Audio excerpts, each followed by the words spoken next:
quick mic check here.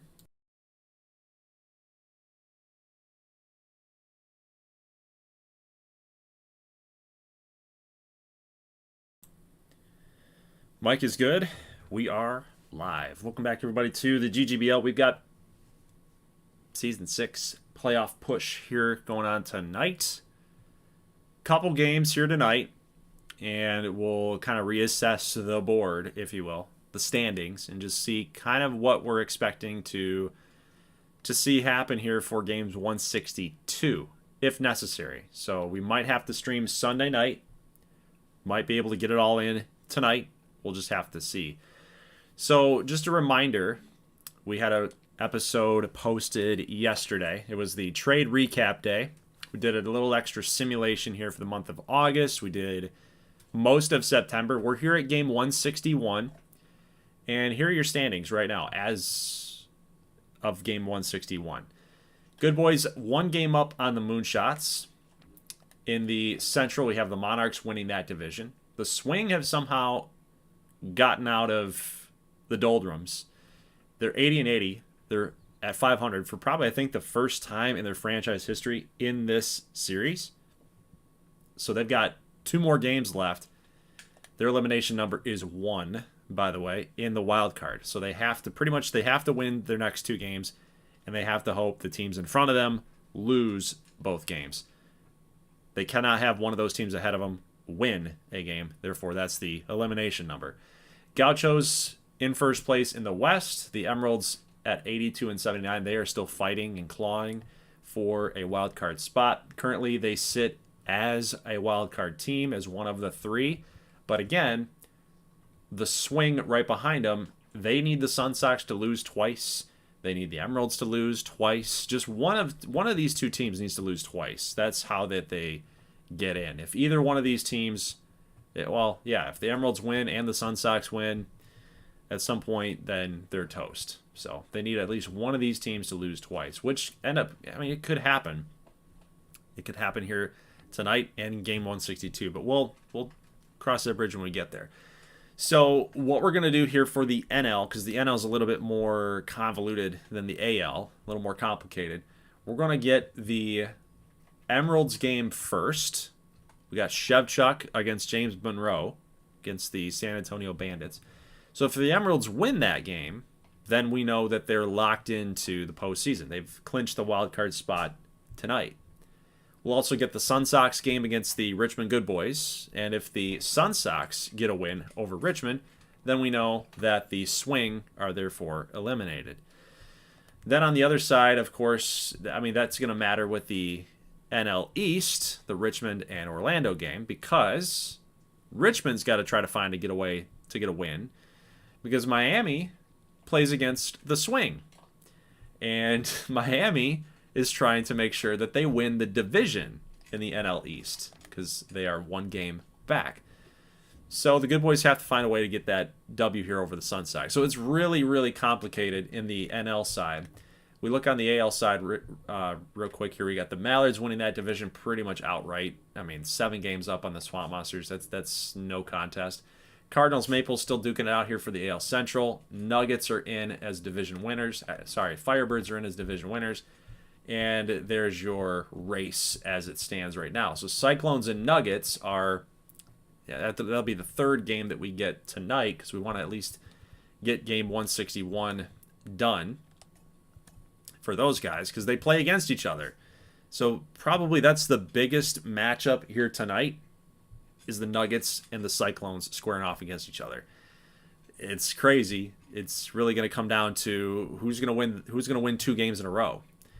If they split this series, let's say Vegas wins tonight and Oklahoma City wins tomorrow, they split that series, then they got to do some sort of weird tiebreaker to determine who's going to get that final wild card spot in the AL, because currently they're tied. So it gets crazy. But it looks like the Swamp Monsters are in no matter what. It's just really, we're really looking at, they haven't clinched it mathematically. They haven't clinched the wild card spot because they don't know where that they're at, I guess, because there's no way. I guess there's some sort of weird tiebreaker involved. I don't really know, but the game says that they're not in yet. So maybe if the Nuggets win 2 in a row, I don't know. It's weird. I think it's because they don't know if the good boys are going to be in the wild card or if the Moonshots are going to be in the wild card. Maybe that's never. I don't know what I'm talking about. We're talking about the AL. I don't really know what's going on here. Let's just get into the gameplay. I've had enough of doing the mathematics on it all. So first game we're going to get San Antonio and Seattle. We will offer up. Hey, Sean. Sean says, "Yo, what's up?" Man, we don't have anybody in here tonight. What is up? I guess again, like Saturdays are just not good days to go live. Maybe I gotta ping everybody inside of the Discord here. We're live. Season 6 playoff push. Crazy, man. Nobody's in here. Nobody's getting any notifications. But appreciate you, Sean, if you're still in here. Average view duration of 1 minute, 27 seconds. Maybe he's not. All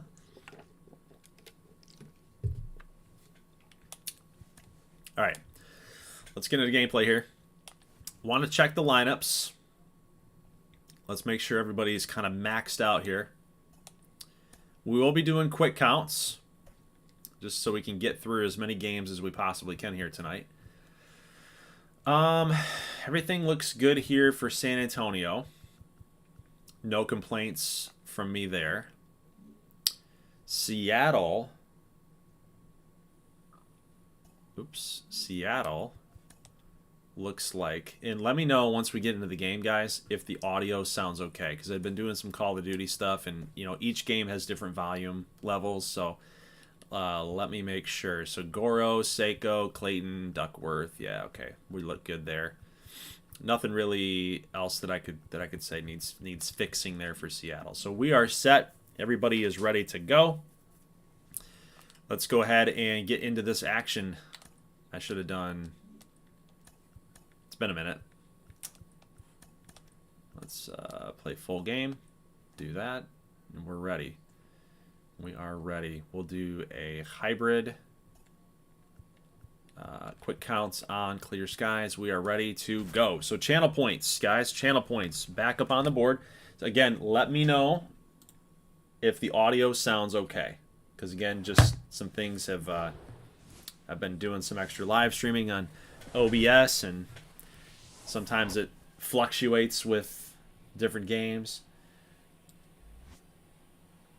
So we got Emeralds and Bandits. Here we go. Bandits have been eliminated, but the Emeralds are still shooting for the postseason in the wild card. Big game for those guys. Rico's in here. Christian Gamer's in here. War Thunder. What's up, guys? Thanks for tuning in. It was weird, man. It's weird. I was live for, how long? Let's see. I've been live for a little over 8 minutes. Looks like YouTube just was not getting any notifications going. So I was like, you know what? Let's just go ahead and ping everyone inside the Discord. Audio sounds good. Can you guys hear at least the background noise? Ooh, Brody Boatwright. Deep drive to left. Tora. Not Toro. You see how long it's been since I did a GGBL broadcast? Toro. Josho Toro. I think it might need to turn up a little louder, but let me know. So channel points are up for grabs here. I will give you guys until the bottom of the first to make a pick. Obviously, a lot of things can change. Look at those ERA leaders. Shevchuk is one of them. And then we had 3 Richmond Good Boy pitchers making up that list as well. Shevchuk, of course, being a former Richmond Good Boy. 2-2 got him. 98. Ricky Piper going down. He paid the Piper. How about turn it up a little louder. Channel points, what's the question? It is just who's going to win. Who's going to win the ball game here? Emeralds or Bandits. That is all that I want to know. Your reward will be just the standard 100 channel points. Leading off for the All-Star, the center fielder, number 55. And after we kind of know, we get a more clear picture of like what's gonna go on in each division. I kind of would like to know, for more channel points, what do you guys think is going to happen here with the playoff race? Like teams that are in question right now, who's going to make it? Who's your pick to make it? That's a base hit, hard hit. 99-mile-an-hour fastball that Goro just turned on. Rico says Duckworth is going to screw him. That's funny. Look at Seiko copying Ichiro.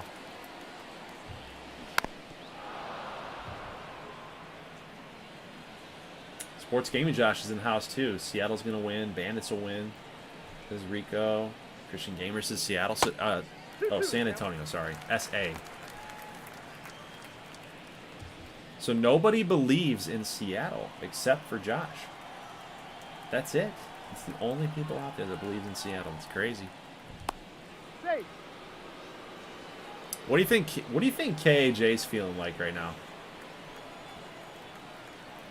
Both teams that he's been on making the playoffs again, and he's out here with San Antonio having to play this game against his former team, grinding away at first base, knowing that they're knocked out.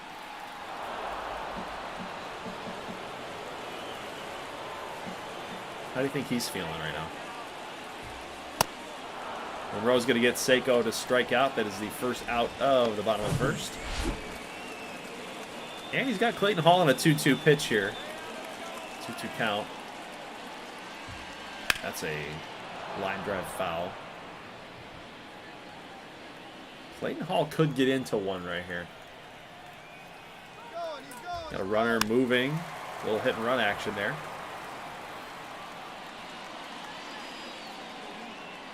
I'm going to try to pound this fastball right by Clayton Hall, though. I would try it. I got to trust that fastball.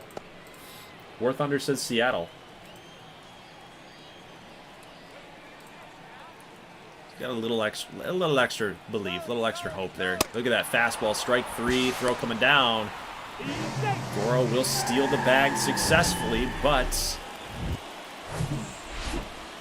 that's a big out for Monroe. This Seattle lineup does seem a little bit more formidable with Duckworth in the mix now. Percy Burnside throwing down to third, and they're going to call Goro safe. That's another important extra 90 feet. Therefore, the Bandits, they're living up to the namesake here, stealing a bunch of Actually, no, sorry. I'm getting things screwed up here tonight. I'm getting things screwed up here tonight. Great catch up there by Bear Bierbauer.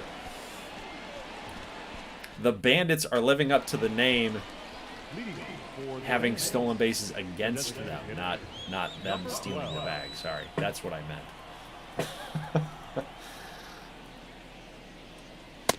Ball, that's off the plate. Christian Gamer says, I've got an idea for channel points question before the playoffs start.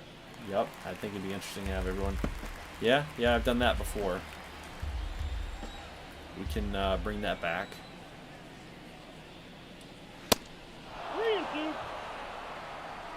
We can bring that back.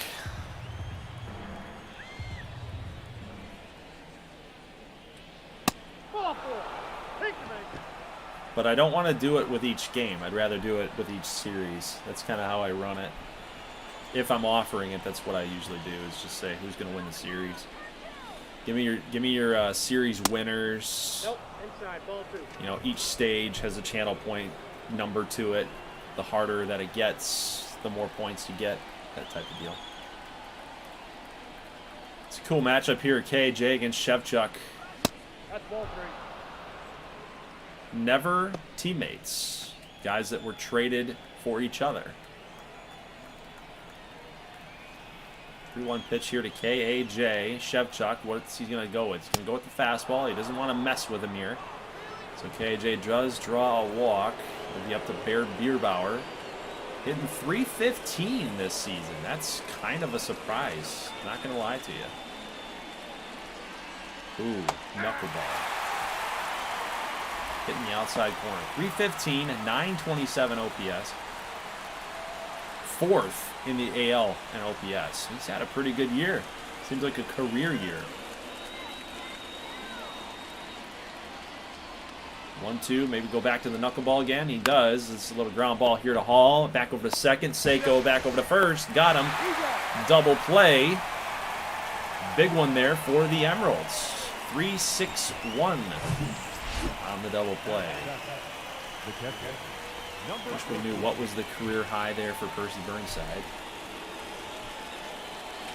I don't think it's the home runs.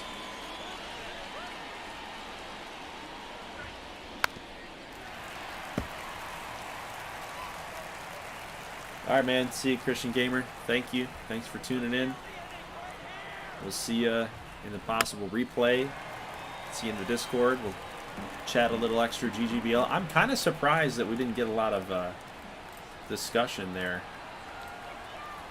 inside the Discord about the trades that went down. Ground ball. Look at Duckworth here. Throw to first. Got him. In the hole. That's a great play. You know, this is a guy that's been primarily moved as a DH. Nobody really believed in him at second base. He just made a ton of errors.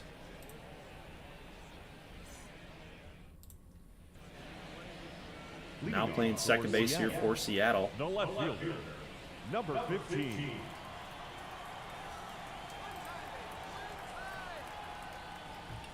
Oh, deep drive. That's a shot by Josho Tora. That could be gone. Nope, it's going to be just short of the warning track. That is a leadoff double.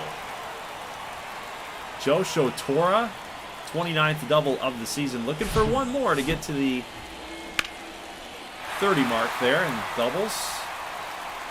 Good approach there off of James Monroe. And now you got my boy here, Walker Litzier. Takes the ball high. Evian. This must be a new user. I have not heard of Evian. Have you been lurking, Evian? Did this game have all-time best versus all-time best? Like NBA 2K25? And if yes, can you do an entire season with all the greats? That's not really a bad first time here. Okay, well, welcome. Welcome, welcome. Oh, my boy! Walker! Deep drive to the left. It's gone. 2-run shot off of James Monroe. Number 19 for Walker Litzier. Big time drive, man. Seattle, like we said, all they need to do is they just need to get a little W here. Get one win, and they're in. Boom, look at, he was just way out in front of that thing. It's crazy. He gets himself out of Nashville. Out of that clubhouse. I mean, that's a shot, dude. 423. Woo! And then off of James Monroe, too. Like, you got to be early off of that. I mean, that's a big-time 2-run homer, man. But, yes, welcome, Evian. I think you need to stay because we got people hitting home runs. That's like a newcomer's welcome right there. That's not a bad idea, though. I think we might want to. We should do that. All the all-time greats from this custom league, we should put them all on a roster. The cool thing is like for sure you can export players from this franchise. And that way you can save them up. Like, you can save them on your hard drive. They'll always be there, you know? So if we were able to export them out, save them on a hard drive, get them on a roster, another roster file. Yeah, you could eventually probably have something like that. It'd be kind of fun. Have like a you'd have to do a ton of seasons though. That's the thing. Nice pitch. Triple digits. I don't even know how you react to that. Like, it's coming in on your wrists like that, high and inside. You're just not swinging at it. Outside. So Monroe gets a little 2-out response there.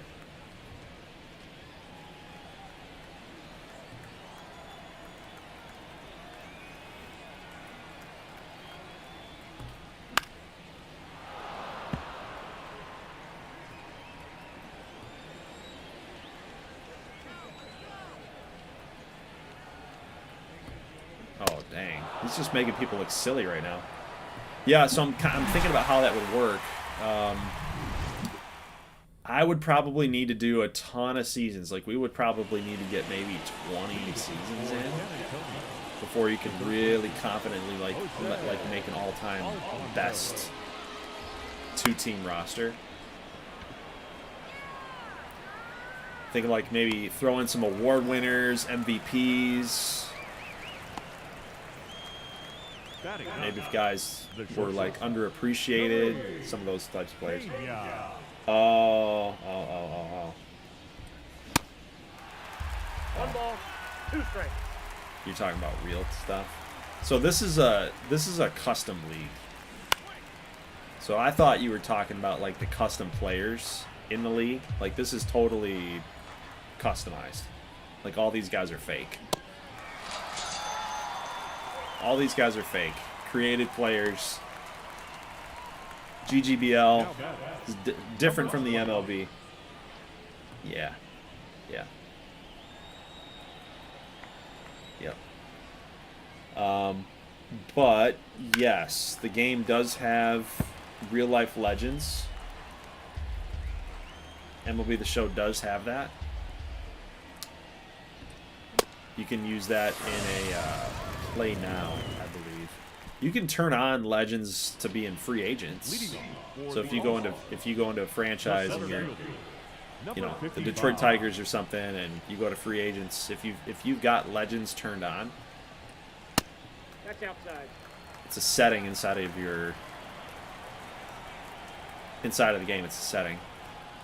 Like, you can have Babe Ruth as a playable guy. Mickey Mantle. Yep. I try to keep my stuff realistic, even though this is all custom. I try to keep my stuff realistic, like on my main channel. 1 ball, 2 strikes. When I'm doing a franchise, keep it realistic. Don't have those guys in there. 2-2 count.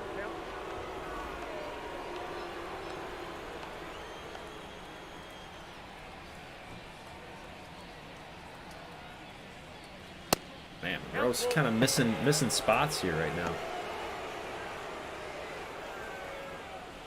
Missing some spots here, James.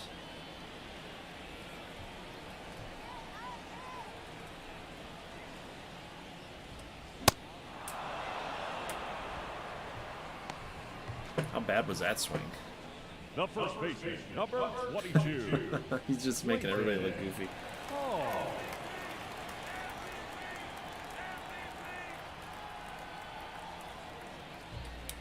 Monroe kind of settling down here, hitting those triple digits with fastballs. A lot of it's sim-based. So season 1, this is season 6. We started this league back in 2023. The right fielder, Ricky. So we've gone, this is MLB The Show 23. So we started back in like May of 23. Been running it for 2 years. Now back, second And we're in season 6. Campo. So year 1, year 2, those were kind of the longer years. Like, we did a lot of A lot of gameplay, trying to get through the spring, the summer, all-star stuff, and, of course, trade day, playoff push, playoffs. But as the series has kind of gone on, we've kind of gotten familiar with the teams, the players, and stuff like that. And then we've been kind of moving faster. So it's not an entire season of gameplay. Like, you know, it's just a lot. Try to cover every team fairly. You know, 162 games for each team. That's you know, you never get through it. You never get through it. The game looks crispy for 2023. It does. It does. I'm good with it. Like, you know, it's just a custom league. Like, I don't have to be on 24 or 25. Especially when San Diego Studios, they don't update the game enough for me to warrant like moving over. You know what I mean? If free agency or the draft was different, then maybe. But if everything's just going to stay the same, you know, why go through the hassle of creating all these players again? I mean, that's 2,700 players. It's over 2,000 players that I'd have to recreate. It's just not worth it. Not worth it. The 2-2. We missed the Duckworth here. We got Tora on deck. He had the leadoff double in the last inning. The second inning, excuse me. We got a hard hit ground ball. Oh, nice play by... Oh, beautiful play. But, oh, I was going to call Duckworth safe. He looked like he got there. Number 15. That's a great play. Let's take a look on replay here one more time. And even off the bounce, off the hop. Ooh, it was close. Let's take a look. Where's the ball? Ooh. I don't know. Very close call.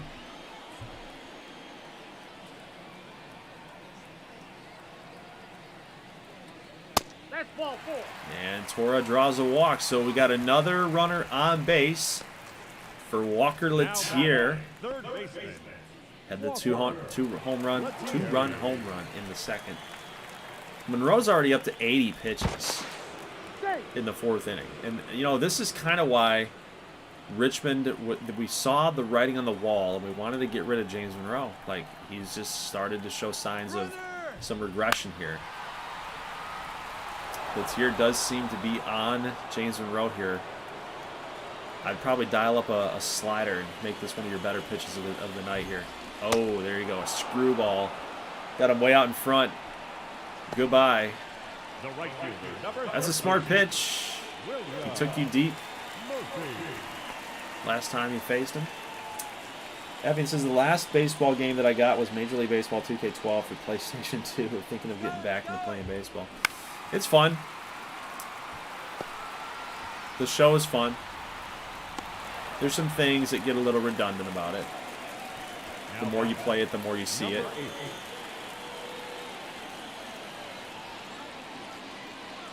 But it is 2K12. You know, the 2K series was pretty cool too. Like, I'm not gonna lie.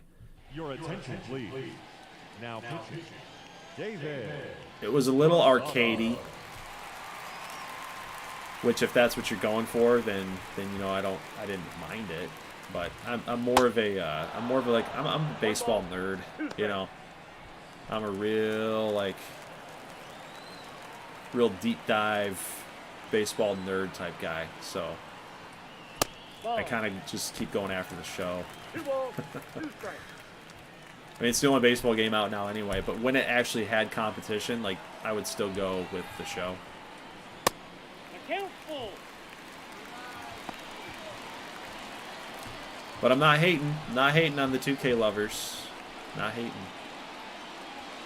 3-2 pitch. David Rosado's going to miss. And now we got those 2 runners responsible for James Monroe on second and third. Nowhere to put Gabriel Oakes. He can really put this game on ice. San Antonio just doesn't look like they have it tonight.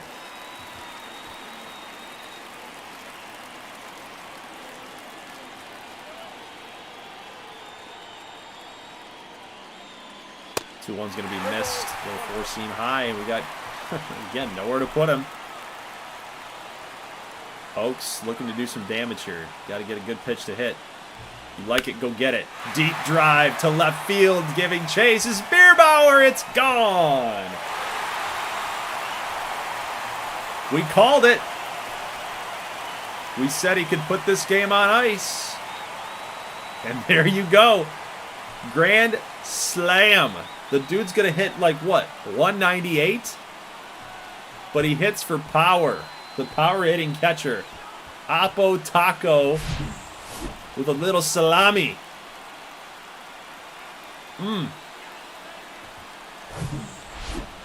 6-0 in the fourth inning. 2 of those runs charged to James Monroe. 2-2 now. And honestly, we might be into sim territory, guys. We got a full count. That's kind of where I'm at, where my head's at here with this playoff push video. If we get ourselves into a big lead like this, we might get ourselves into some sim territory. Look at that. We still have, I'm not going to jinx it here. So I also don't want to just rip one away here from Shevchuk. So we're gonna let them play this thing out. There we go. I jinxed it. KJ rips a base hit right past Lettier, and somehow that is only a single. KJ's on base. We'll see if they get a run here. If they don't, then I'm thinking I'll just send this thing out, and we'll get to the next game, the next matchup here. So 1-1 here to Bear Bierbauer. Of course, having a really good year. Over 300. William Murphy out there making that grab. Now batting, number 14. So everybody that believed in Seattle, looks like you guys are going to get your 100 channel points.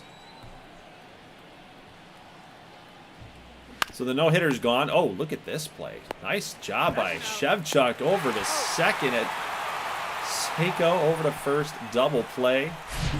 1-6-3 double play. Right back to Alexi. Sayonara. Well, I think that's good for a straight up sim, guys.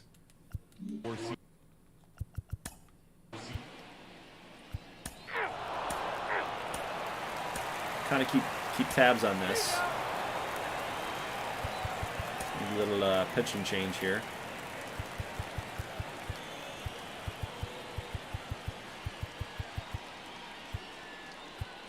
Ladies and gentlemen, your attention please. Now, We in the ninth.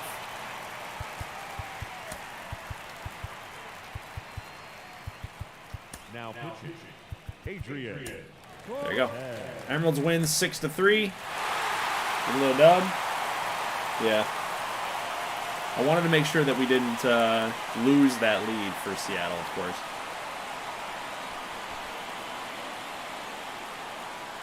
But the Emeralds get a dub, guys. Everybody who said Seattle, you're going to get those 100 channel points. So congratulations.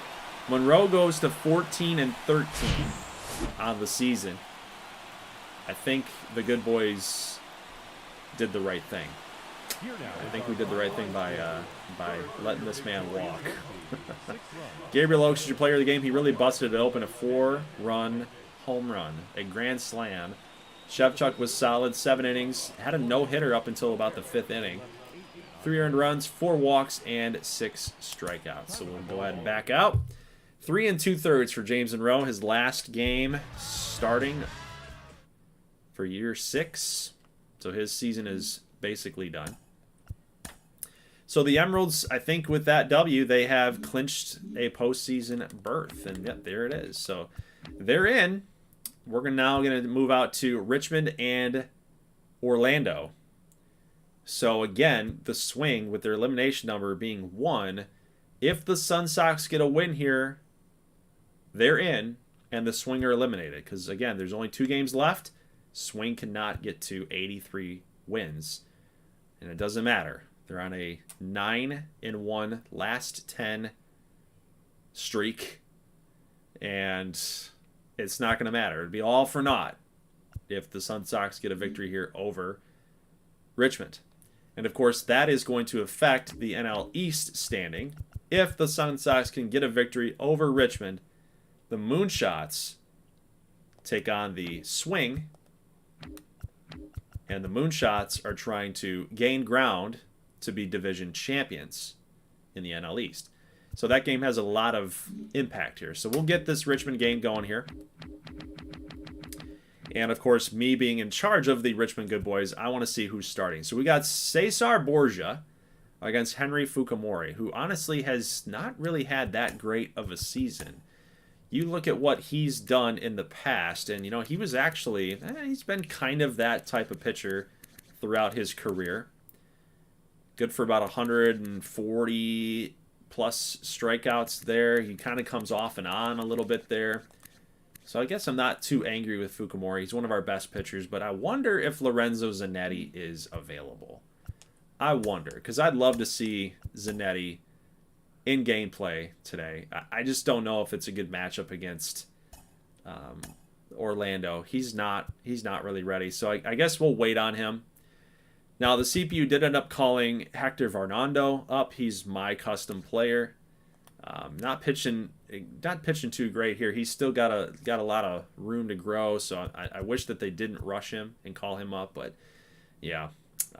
Anyway, let's go ahead and we'll pull Zanetti out there for game 162 if we need to get to that against Orlando. But yeah, let's go ahead and get to this gameplay here. Again, we'll do quick counts. We will do a little hybrid style of presentation. And here we go. So again, this is kind of what we're working with here, guys. Sun Sox get a win, and they're in. Digging in. Whoa! Leading off for the Suns, the center fielder. We didn't get like an introduction. What was that? We didn't get any introduction. What the? I want an intro. We just jumped right into gameplay. Okay. Strange. Weird. Whatever. Why is Benny Blanco, by the way, why is he DHing? I see that Nova's in here. I wanted to see him play some third base today. I guess I should have paid more attention to that. All right. Well, anyway, we're here. We're here. The teams have just taken the field. No introduction. They just kind of teleported onto the field. We're here now. Line drive out to left. Quevedo will make the catch, and we've already got 2 outs here in the first inning. So yes, channel points are up on the board here yet again. We're going to do that for every single game here tonight, and I want to know who your winners are. I want to know who your winners are of this game. Do you got Orlando or do you have Richmond?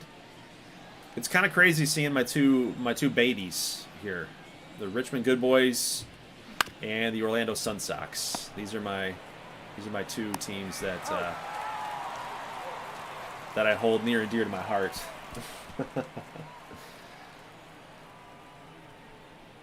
Nova says I'm hyped. Let's go. Christian Gamer says Orlando. Okay. I'm gonna need those picks in here pretty quick. Leading off for the Retrievers, the second baseman. Okay, Box says Richmond. Okay. So again, this will be for 100 channel points, guys. If you get the prediction correct. So basically, after this game, we'll kind of have a better picture of the playoff race on the NL side.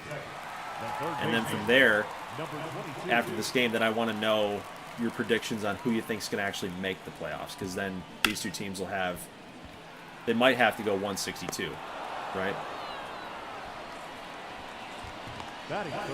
And then that'll be obviously for a little more channel points.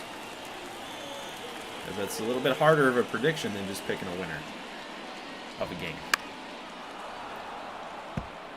So we got a strikeout here for Borgia. He's got Scott Gonzalez. He's got Holberman lining out to left.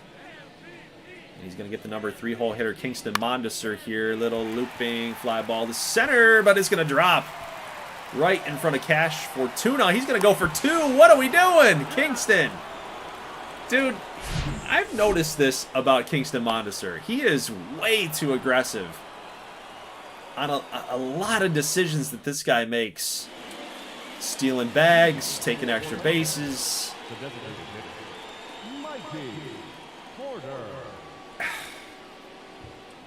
He kind of costs us sometimes. 1 ball, 2 strikes.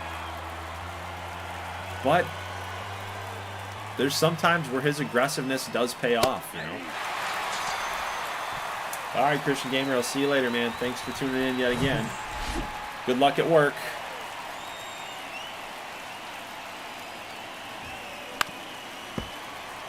Maury gets a big hitter there in Mikey Porter. He's going to have to get Josh Adams. Orlando really rehauled this offense, getting Josh Adams, Mikey Porter, Ryan Berger. Made some good moves there in the draft.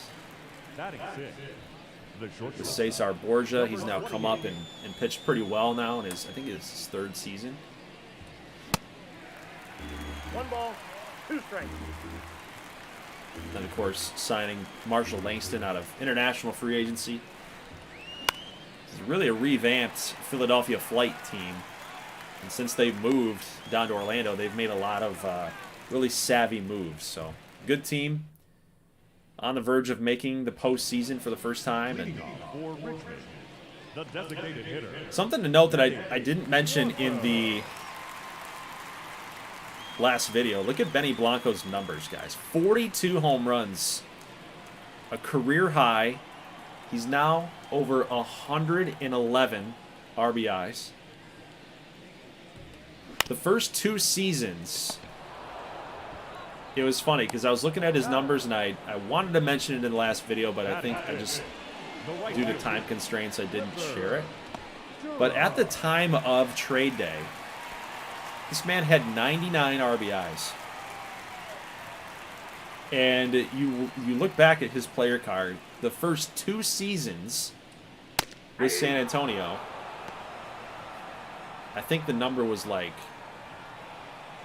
53 ribbies, and the next season was like 40, 46. So you add those 2 years together, he had 99 ribbies in 2 seasons. He comes over to Richmond and has 99 RBIs in the first year of getting more playing time.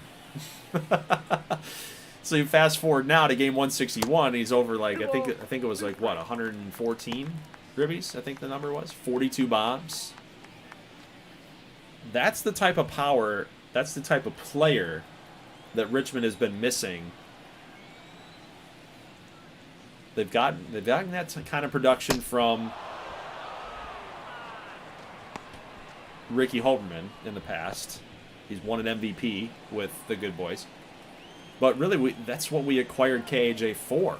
And 2 seasons, Alexander Jr. was not doing that. So found an opportunity there with all of the drama to get rid of Monroe and KAJ in a package deal, send them out to Richmond, get some nice pieces back. And Blanco was a big piece of that trade. We needed a guy as the heir apparent to Ricky Holderman. We thought that was going to be Kenneth Alexander Jr. It was not. Instead, we had to acquire the heir apparent at the same position of Ricky Holderman at third base. And Benny Blanco has been everything that we asked him to be. Got him with a curve. Nice curve by Fukumori. 32 pitches. He's been pretty efficient so far in the ballgame. 1-1 pitches, spoiled foul. Getting up there on the velo, too. Just something to watch out for, because Fukumori, not really known for his velocity, but man, he just hit 98 on the last pitch, then now 97. A couple pitches I just saw that he's thrown about 92. I think that might be the two-seamer that he throws. Yeah, he's hitting 98. He's bringing it. He's bringing it here tonight Rico says, let's go, Borgia. That's his boy. Ball. Yeah, that's the two-seamer, 93. Need one more out here, Henry. No, that's a ball. Take your He will walk Gutierrez. Not the worst batter to walk. Now batting, 217. number 8. I mean, you do want to go after a guy like that, but he's got some power. Gutierrez does. Now we're back to the leadoff spot here. Cash Fortuna, little ground ball to Gonzalez. He's going to bobble it. Got to make that throw to first. Not in time. Fortuna is too quick. He's too speedy. Now batting, Scotty G with an error. Let's see if this kind of ate him up a little bit. Yeah, nah, I mean, he didn't really get to the spot quick enough.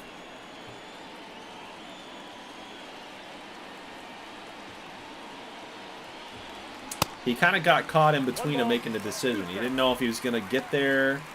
Thought maybe he better go to the backhand. If you're going to get there late, you have to get to the backhand.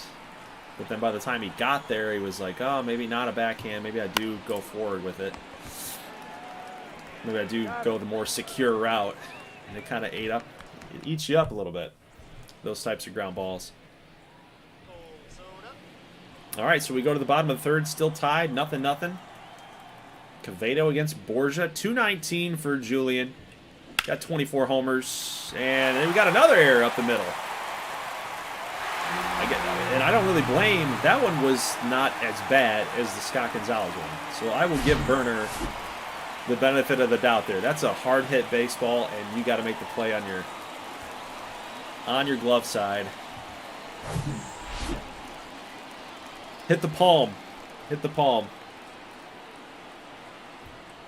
Oh, Mejia. Come on, baby. That's bad. That's not a good swing.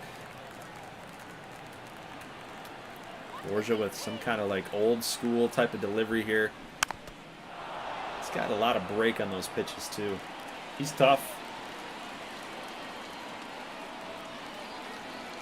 1-2, little ground ball. Adams, little flip to Berger, back to first. Got him. So they roll it 4-6-3. the first baseman, Andrew. And that's what you needed after that error. You need that.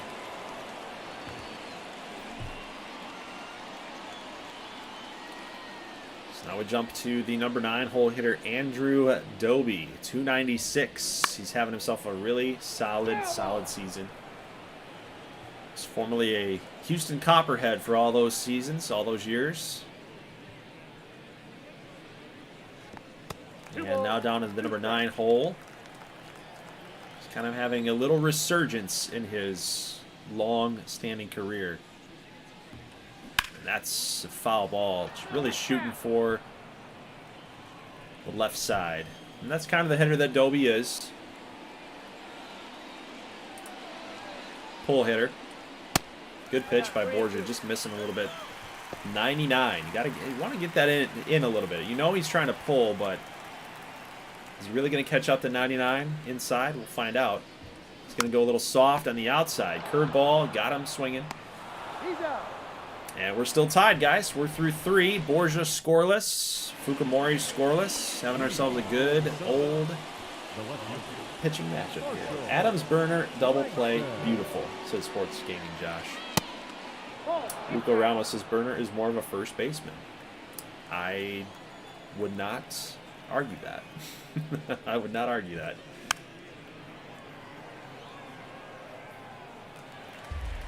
They acquired too many. We've got too many first basemen on the roster. They don't know what to do with these guys. You got Mikey Porter on the team. You've got Gutierrez on the team. The bat, number 90. Although Porter's played a lot of third with Kansas City. So it's tough. It's a tough call. Tough call.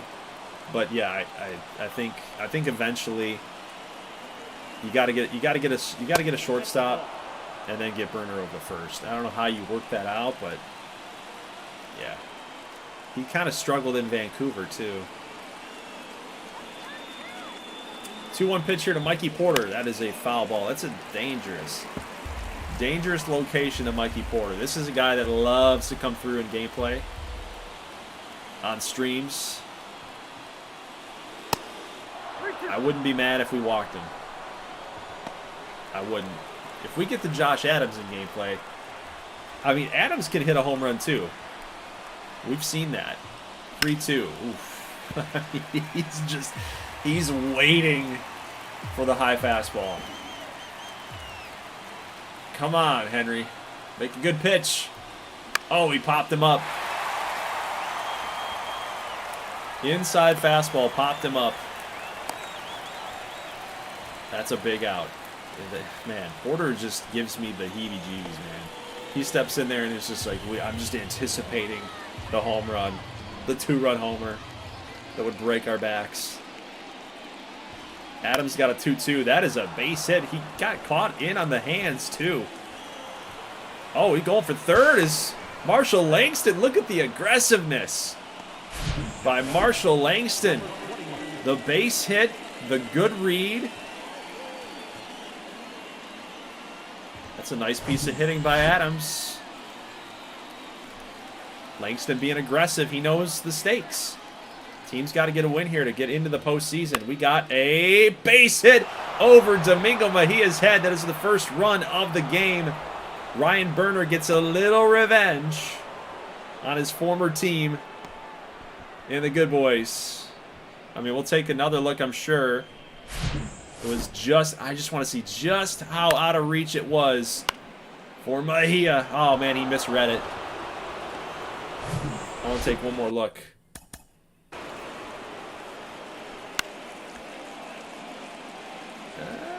Was he close? He wasn't really close. Not only was he not even close, it wasn't even, he just didn't even take the right jump to it. But I guess you gotta jump. You gotta jump for it. Gotta jump for it. Gotta make a try. That is a base hit for Palazzo. That's gonna get it in the corner. Quevedo's there. Looks like we might have 2 runs coming home. We will see. Here comes the throw home. It's a 2-run double for Enrico Palazzo. 3-0 Sun Sox. And if they have this hold, they'll clinch. They will clinch themselves into the playoffs for I believe the first time. I don't think Orlando made it last year. There's so many seasons, so many teams to keep track of, guys. I just don't remember.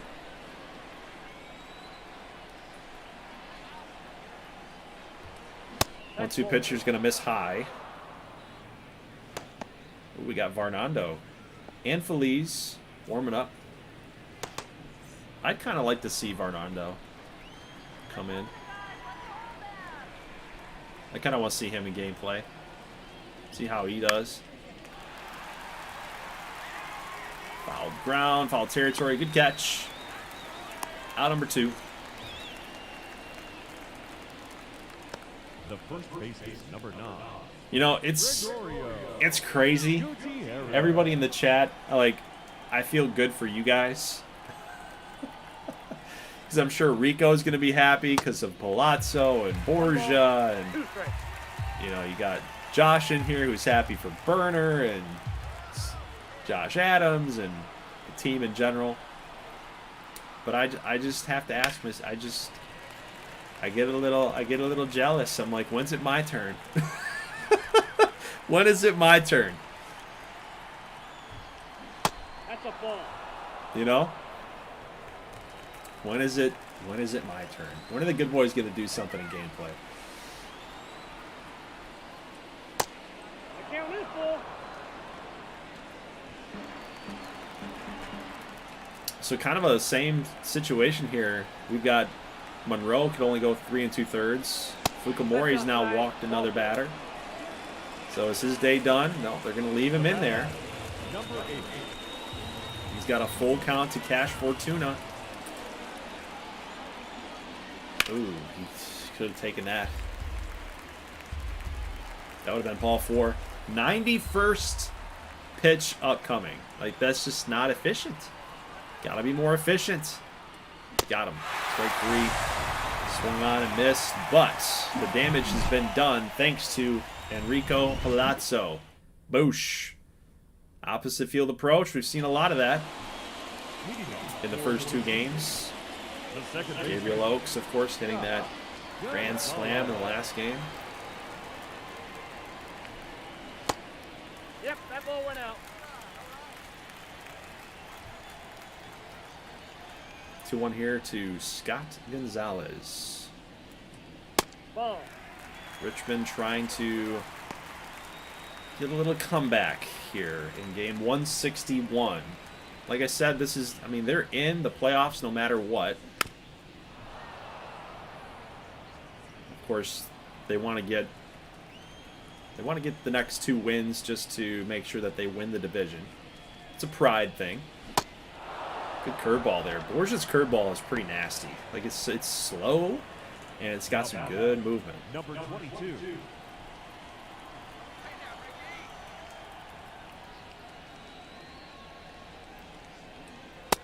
That's outside.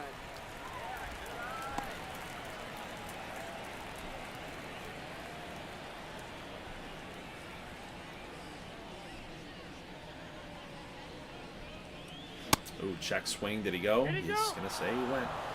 Holding in there, looking at that cut fastball. Actually, he gave Borgia too much credit. He thought that that was going to break inside. So full count. You got to think maybe the curveball's coming here. No, he's going to go 4-seam fastball. Holtman got some good wood on it, but not enough. It'll be out number 2.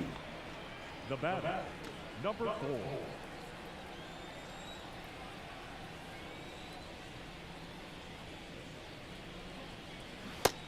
Ball, that's in. Good job laying off there on the curve. I don't think Borgia has thrown the majority of those curveballs for strikes.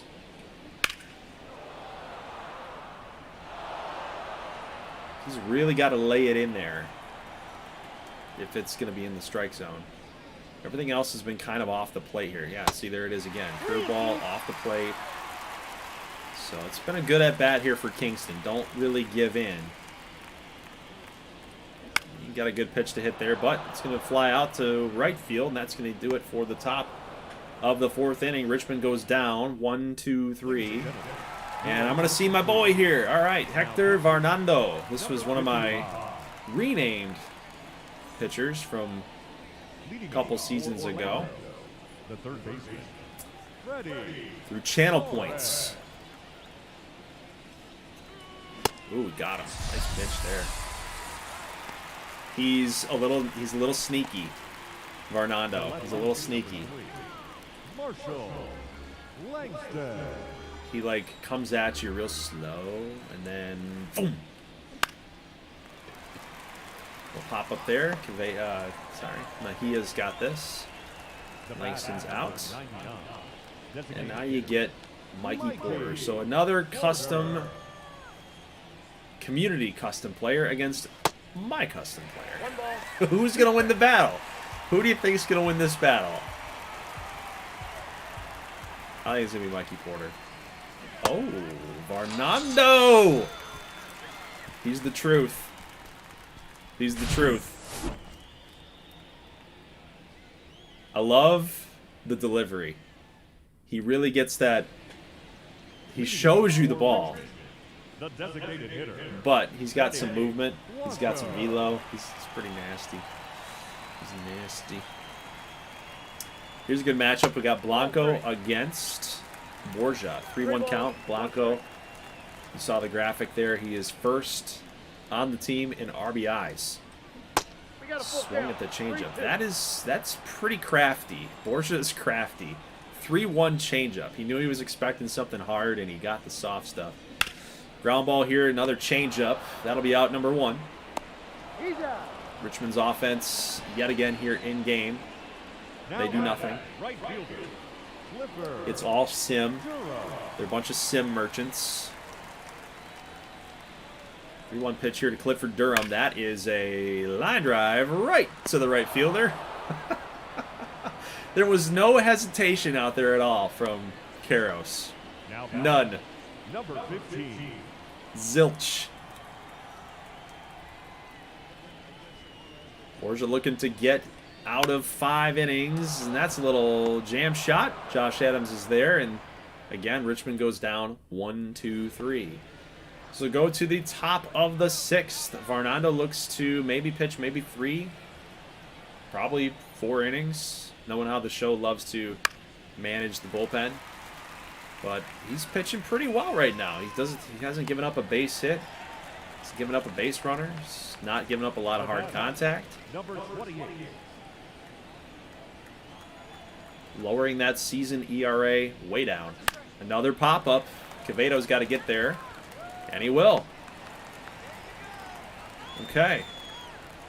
So we might have, if Richmond's offense could get going here, we've got Varnando and Borgia that are making people look goofy. 2 strikes. Here's the 1-2 to Palazzo. Got him. Whew. Hector Varnando. Gameplay. First time we've ever seen him. Leading off for the Retrievers. Looking darn good. The left fielder, Julian. All right, so this is pretty much the inning that we have to get to Cesar Borgia. Got to find a way to get to him here. If we don't, I think it's an Orlando dub. But it's not in sim territory, so I'm not going to do any sort of quick managing. We're going to play this one out. But yeah, I mean this is pretty much gonna solidify the wild card for the NL if Orlando can hold on. We won't need a game 162 unless, of course, Miami gets a win over New Orleans, which I think I'm going to simulate that one. To be honest, how in the world? Quevedo, deep drive to left. How in the world did he get to that pitch? Was that his eyeballs? What in the world? He's like Vladimir Guerrero Jr. Look, that's at his neck. Oh my God. Replay. Replay time.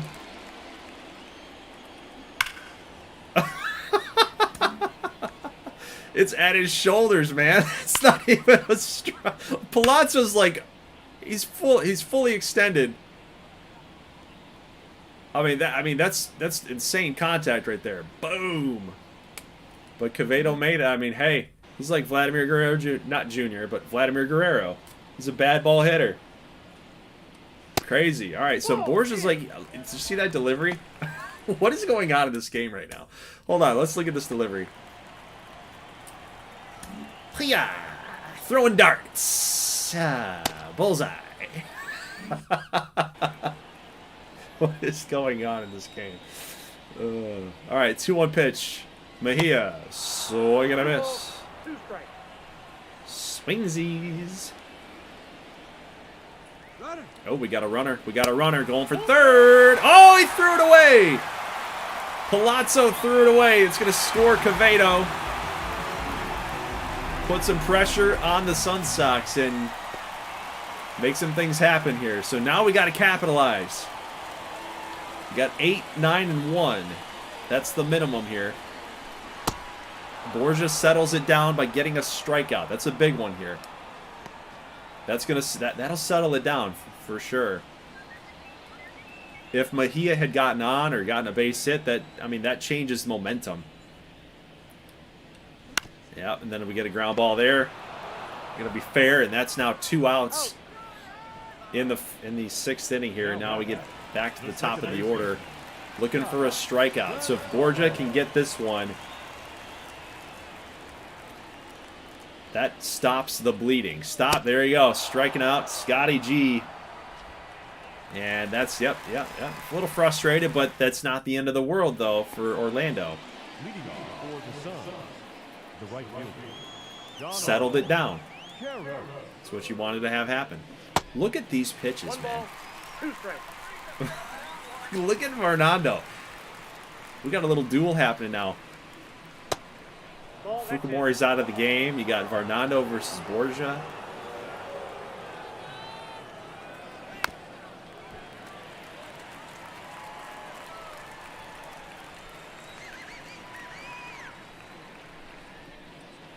Okay, little sweeper's going to miss. Go right after these guys. 8-9-1. Go after him. Look at that. 96. Goodbye. Fernando's got another K. The first baseman, number 9. I'd just keep him in there. You know, I'd just let him go. They can't even pull the trigger. He's disguising. He's tunneling. Look at that. He's just eating them up. That's got to be like, what, 5 strikeouts? Now batting, number 8.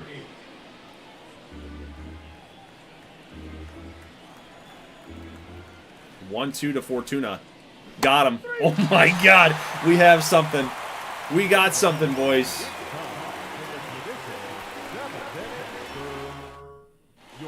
Fernando's the truth. All right, so they are going to go to the bullpen. It is Chad Sexton time. No, I'm not making a joke.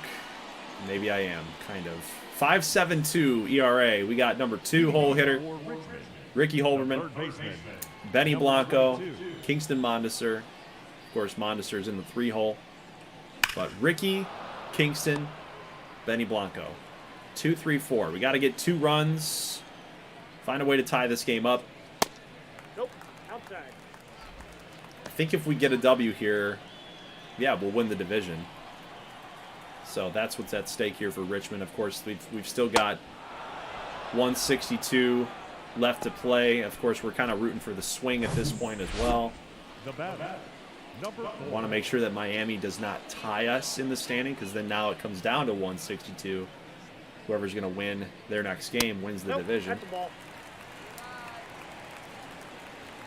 But Holburn's going to go down in strikes. We've got a 3-1 pitch here to Kingston Mondesir. He's going to take a high fastball. Full count. Little looping out to center field. All right, so the good boys look to be going down quietly here in the 7th inning, but we do have a 3-1 pitch to Benny Blanco, looking possibly to do some damage here. He's looking out to left field. I see the vision here. Benny, hard hit, ground ball. Adams, nice play at second base. That's why they wanted him out there. Your attention, please. Now, All right, so Varnando's day is done. They're going to turn to Gene Slaughter here in the top of the 8th. leading off for Orlando, the third baseman, Freddie. I trust our bullpen. Our bullpen's always been really good. I just really like the way that Varnando was pitching, and he's normally a starter by trade. So I would have rather have him go another inning. 2, 3, 4. I mean, you're talking about Mikey Porter up in there, Burner, those type of hitters, so don't want this thing to get too out of hand. 3-1 game. The left fielder, number 3, Marshall. War Thunder says, I come back and I see Richmond down by 2 runs. Yeah, I know. It's just, you know, it's funny. In gameplay, man, you know it. In gameplay, our offense just doesn't do anything. You know how it goes. You know what we're getting into. We're getting into all these... Richmond in gameplay, we have to get into these pitching duels. Account's full. Hopefully score 4 runs. That's what we need. We need 4 runs. 4 runs and we usually can win a game. Look at Ricky. Did he make a good throw? Oh, baby! Ricky! The old man has still got the hops.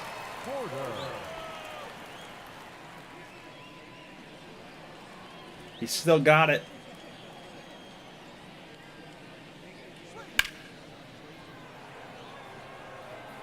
I would still love to see Benny Blanco at third. Like I said, I should have checked that. But man, Ricky's he's still doing well out there, man.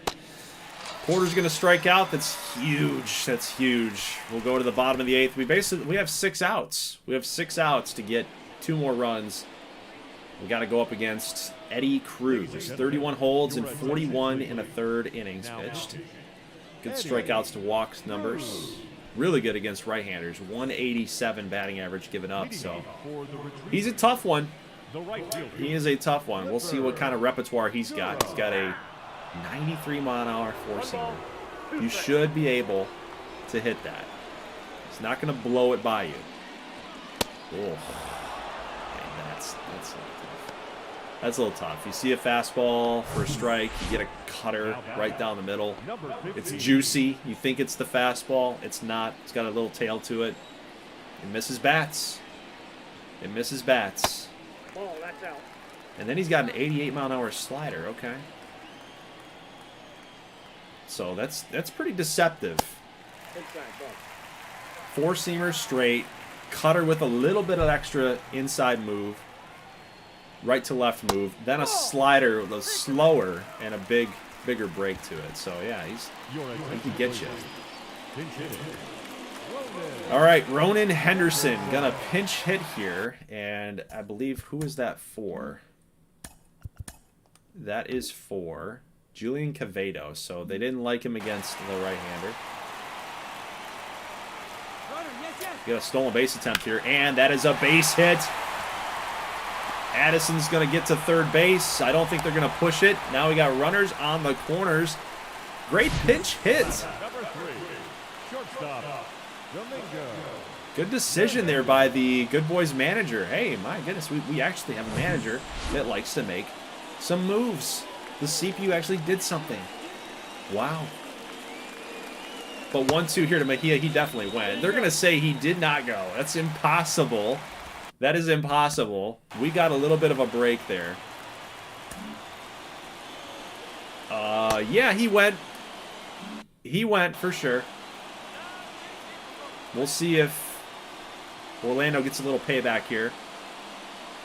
Gets a strikeout anyway.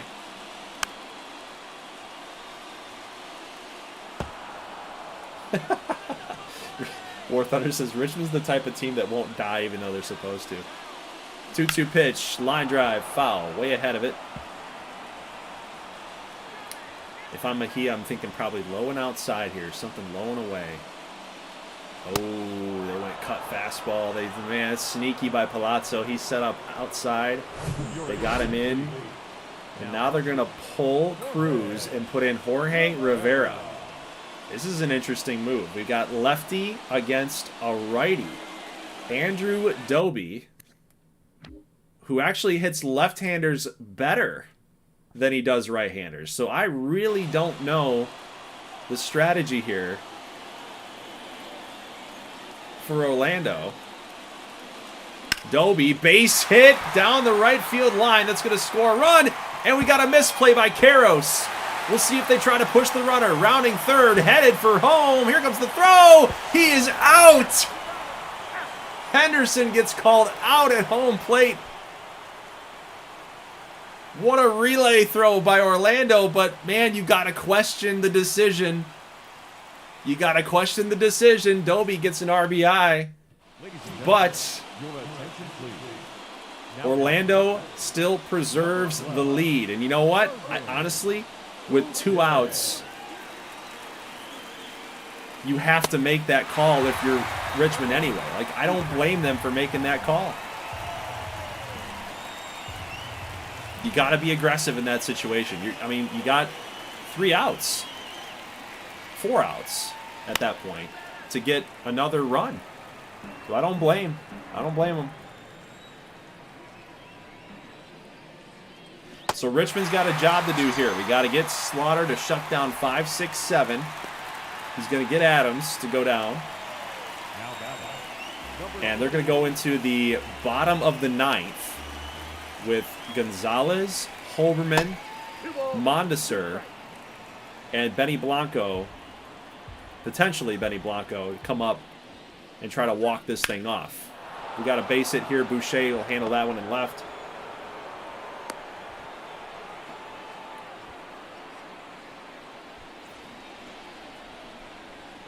Berger gets a base knock. Lotso was the hero earlier in the game. And now he's in a full count situation. He had the double with the 2 ribbies. Slaughter looking to get a ground ball here. A strikeout will definitely be fine too.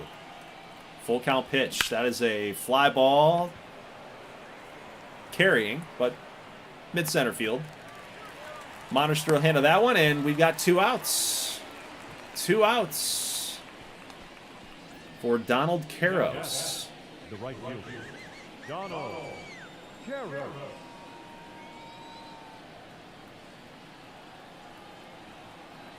The 1-1 swung on a miss. Curveball. Inside curveball, too. His eyes must have lit up on that one. I'm probably throwing him high and inside fastball now, too. Try to go high. Nope, they're going to go low. Oh, there it is. High fastball. Ricky giving chase. He will get there, and that is the end of the top of the 9th. So Richmond's got one last shot, and they got to get it against Shea Gallo. He has been very, very, very stingy. Only 3 blown saves this season in 57 and a third inning pitched. 3rd innings pitched. How do you say that? 57 and a third innings pitched. I guess a 3rd innings pitched, I guess is how you do it. All right, so Scotty G, 1-1 pitch. Taking the ball high. Could have gone either way. It did catch the bottom half of the baseball. Did catch the strike zone, but umpire said it was a little more of a ball than it was a strike. Popped up is Gonzalez. He throws the bat down in frustration. I don't blame him. And that will do it for the leadoff hitter. Richmond now down to 2 more outs. Of course, their season is not done. They've clinched the postseason no matter what happens here. But a win, and I think that they are in as division winners. So Gallo's looking to shut it down. Orlando trying to clinch their first postseason appearance ever.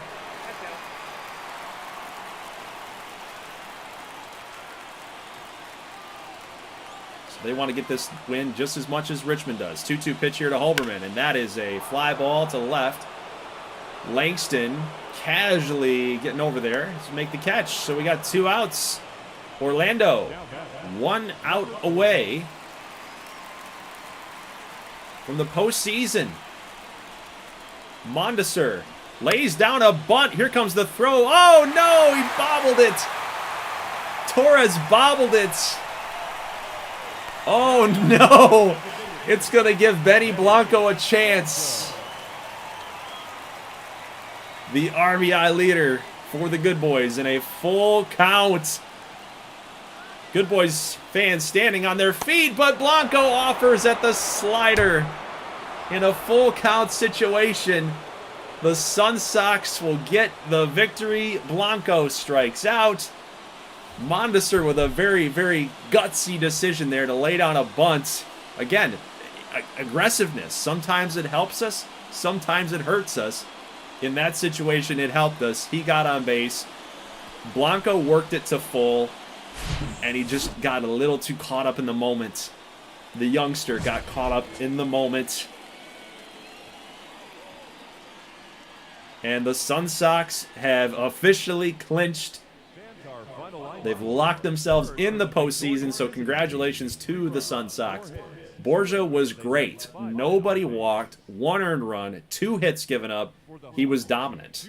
I mean, that's the name of the game here tonight. Fukumori, 3 walks, 3 earned, went 4 innings, got in trouble with the pitch count, and Berger was more effective. So, of course, he's definitely your player of the game. So, good game, man. That was very entertaining. Very good game. Orlando is now 2-0 in this series. And I think if we looked back and just took a look here at... Yeah, Orlando swept us, too. Orlando's got our number. 4-6, 5-6, 1-2, 3-7. And then now we still haven't beaten them. We haven't beaten them in 2 weeks. We haven't beaten them in this entire month, actually. Let's try to find another Orlando game here. August, nope, nothing there. Nothing in July. What about in June? Did we play them in June? So we have 1 win against them all season long. We have 1 win. What else we got? 2 wins. 2 wins. And no matter, I guess, what happens in April, yeah, they've won the season series by a lot. They've won the season series by a lot, guys. They definitely have our number. Okay, so that is officially going to knock out the swing. So unfortunately, the swing made a really, really good push last month of the season. They got to 80 and 80, but that's going to do it for them. So the Emeralds and the Sun Sox have clinched tonight. Got to 83 wins. Congratulations to them. And while we're at it here, because I do want to make sure that I'm not speaking out of turn here, they've never made the postseason. So I was right in thinking that. They've never had they had one season above 500. That was the first season when they were the Philadelphia Flight. So things looked like they were turning for the better here for that team. Because even back in GGBL 21, the Philadelphia Flight were also one of the worst teams in the league. So to go back to 66 wins, then to 64, like they were getting worse. Then somehow they got better, right? 2026, 27 now, 81 and 81. And, that was last season. So look at, I mean, they're third ranked. They're third ranked in the GGBL, according to MLB The Show's little ranking system and algorithm in there. Fourth in contact, eighth in power, ninth in pitching, fifth in defense. Like, they should be better than a 5+ win team. That I'd like, you know what I mean? Above 500, they should be better than that. But it seems like they're turning the corner here, going 8-2 in their last 10. They might be the team that, and we've seen it so many times in this series, teams late in the season get really hot. They get on these hot streaks, and they're really tough to beat in the postseason. I think the Sun Sox might be that team. Like, you could argue the Moonshots, right? They've made a couple moves here and there. They're really young as well. But man, I just think that they've got the custom player firepower, the Sun Sox do. So I think I like the Sun Sox to make some noise here in the postseason now that they've clinched. So let's go ahead and actually simulate the New Orleans game. Since New Orleans is eliminated, Miami's already in the postseason. We're going to go ahead and sim this because I do want to get this Las Vegas and OKC game played. I don't necessarily want to do 2 more games tonight. I want to save that all for tomorrow night's stream. So, I mean, it's up to you guys because, I mean, Miami, they could clinch. Well, they can't even clinch, really. You look at the standings right now. Moonshots, if they get a win here, they're now tied with the Good Boys. Then we got to figure out for game 162 whatever happens, right? I mean, if they lose this game, they go down to, well, yeah, they're still sitting at 87 wins. Good Boys could lose again in game 162. Moonshots win in game 162. Now we're tied. So, like, there's still more to be figured out there. So I guess it's up to you guys. Would you rather have this Moonshots game played? Because if we play it, we give them a chance to at least tie Richmond. If I sim it, then it makes it seem. If I sim it and they lose, it seems like I've got it in. I've got it in for Richmond. I'm just looking at it like it doesn't. This game doesn't mean anything right now as it stands. So that's where I'm at with it. The game that really matters for tonight is Las Vegas and OKC. Because you go back to the AL side, and the Mallards have won that division. The Firebirds have won that division. Cardinals, Maples, still, again, duking it out there. But, yeah, it's Nuggets and Cyclones that we got to kind of break this tie up. Swamp Monsters, I don't think, can really lose out. They play Boston. Columbus plays Iowa. And Wisconsin plays New York. I mean, we look at this. We do have Reagan Landish against New York. He could shut him down. Like that. That's pretty cool too. So we have 1 vote for Simmet. We have War Thunder saying let's see the Moonshots. I say we sim it. honestly. So let's sim it here. So New Orleans gets a victory here. They win in a walk-off. So there you go. They got the run in the 10th inning. Let's see who did it. Can we figure that out? Who did it? So 5 at-bats here for Russell France. We had 5 at-bats for Staub. We had 5 at-bats for McCallum and Rowe, and Waller had 3 at-bats. 5 at-bats for Valentine. So there you go. So France must have hit... Yeah, so he had a double. That was his only hit, and it was for an RBI. So somebody must have scored. It might have been LeVar Rowe. Could have been LeVar Rowe that scored.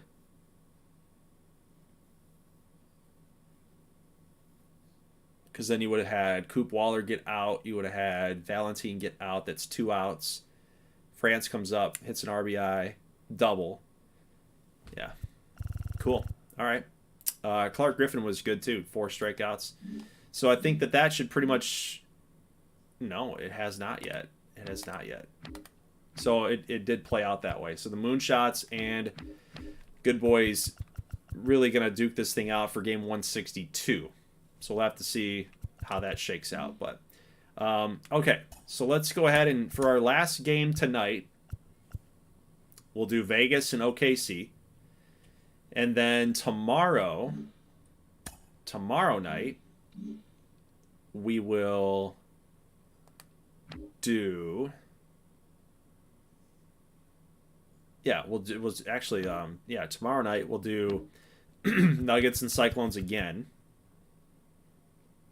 And see how that's going to shake out. And if we have time, if we want to, we could get some Cardinals and Maples stuff in there. See what they're going to do for game 162. Let's actually go ahead and sim Columbus. Iowa cleaned up 11 runs in that game.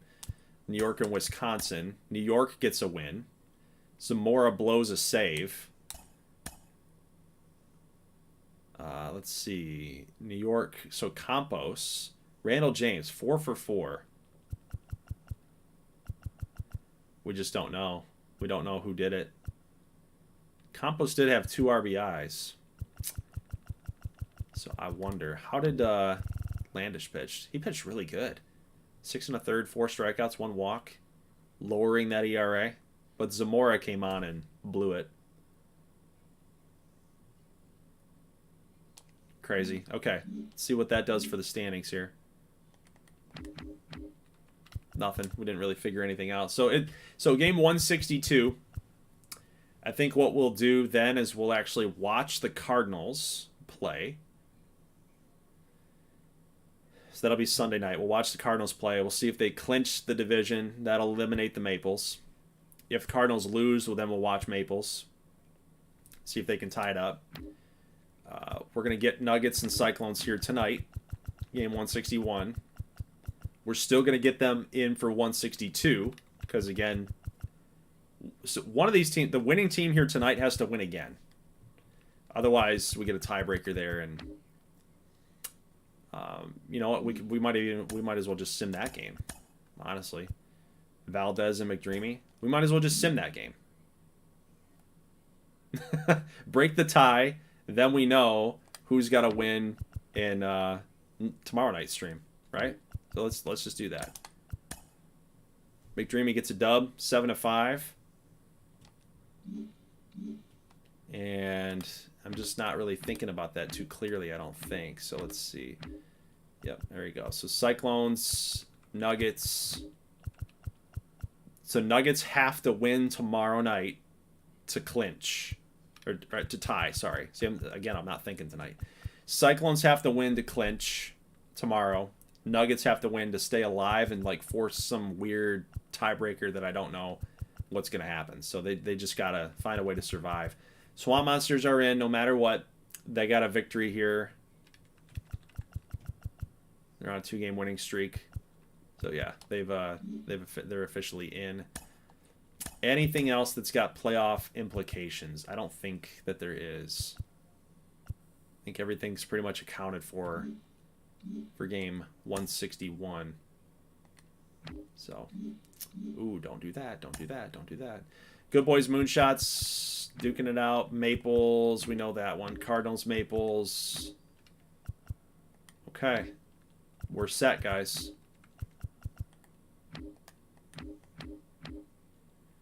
All right. So here's what we're going to do. We're going to set up tomorrow night. We've got Tony Salsa against Connor Slater. Talon Zickafoose for New York against BJ Malone for Wisconsin. Bobby Drake against Elliot Cora. Cora for Iowa, Drake for Columbus. We'll watch this game first. We'll watch Columbus, Iowa first.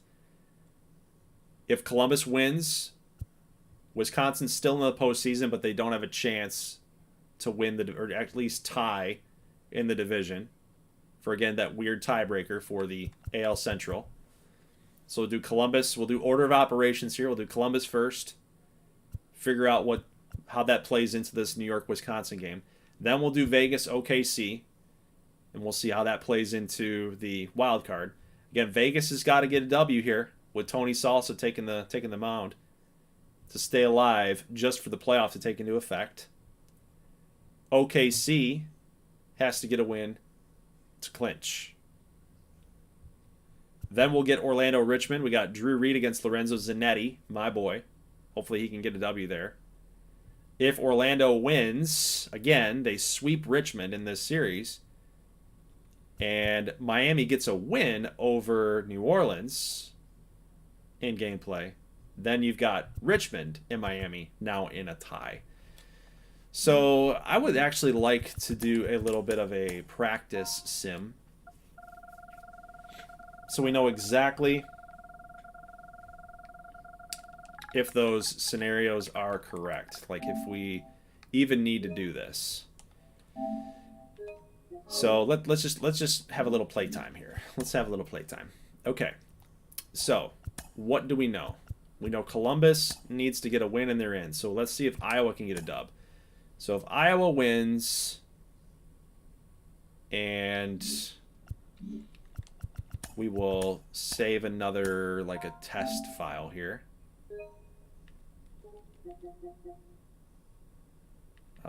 We'll do backup. So this is our test file, so I don't have to keep doing these weird sims. So let's see if Wisconsin now gets a win. They don't, so let's back out. Because I want to know what the tiebreaker thing is. Like, do we even need to do any of this? Okay, so Wisconsin gets a win.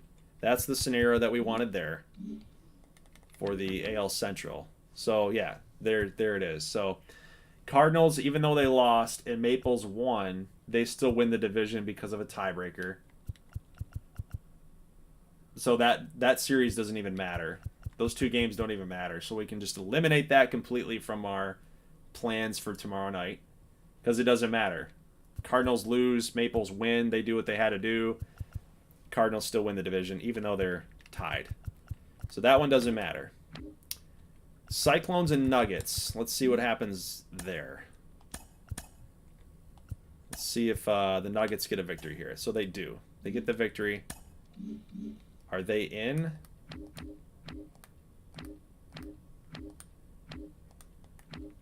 They're still tied. So there's some tiebreaker that still has yet to be decided there. So let's save that backup file.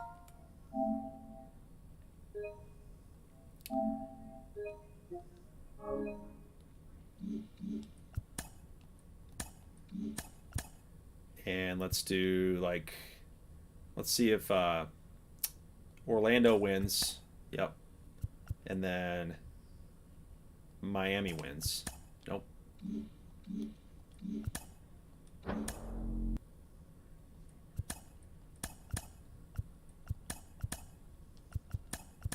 Dang it. I should just be saving that every time Orlando wins, but I want to... Now Richmond's going to win. Watch. Yep, there you go. Dang it. This is what happens when you play stupid games. Win stupid prizes.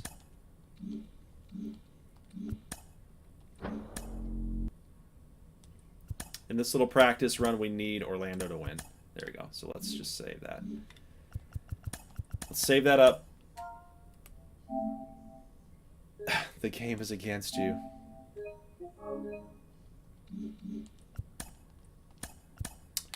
Miami win? Nope, New Orleans win. We need a Miami win just so we know what's at stake. There we go. All right, so Miami wins. So good. So it doesn't matter anyway. So Good Boys have won the division.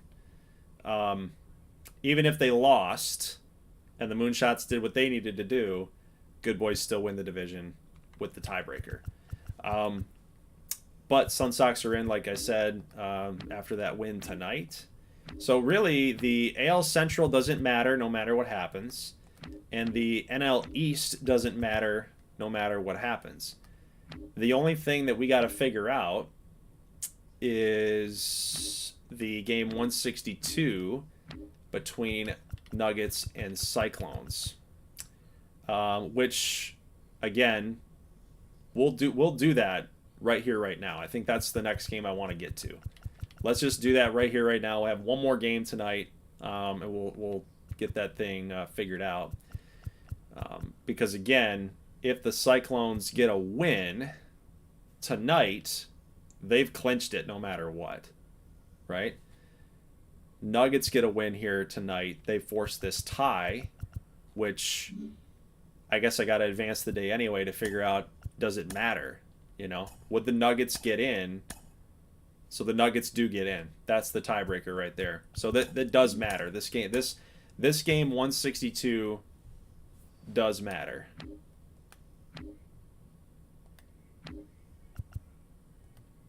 Let's get over here. There you go. So Nuggets have won the tiebreaker. So if the Cyclones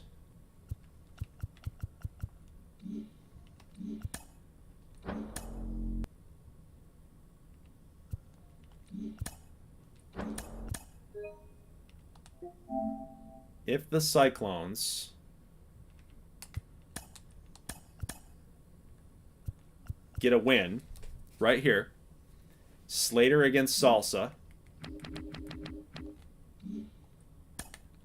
They got the win over Vegas in game 161. They're one game ahead of Las Vegas. If they can get to 87, they're in, obviously. But if Vegas wins this game, they force the tiebreaker, Vegas gets in. So that's what's at stake. So no matter what happens for everything else, AL Central, NL East, none of those things matter. It's all coming down to Cyclones and Vegas. Vegas's game right here. So I'd be curious, what do you guys want to see here? Do you want to see this game tonight, or do you want to see it tomorrow? I kind of I'm good with both, but it is 9:47. I'm kind of hoping that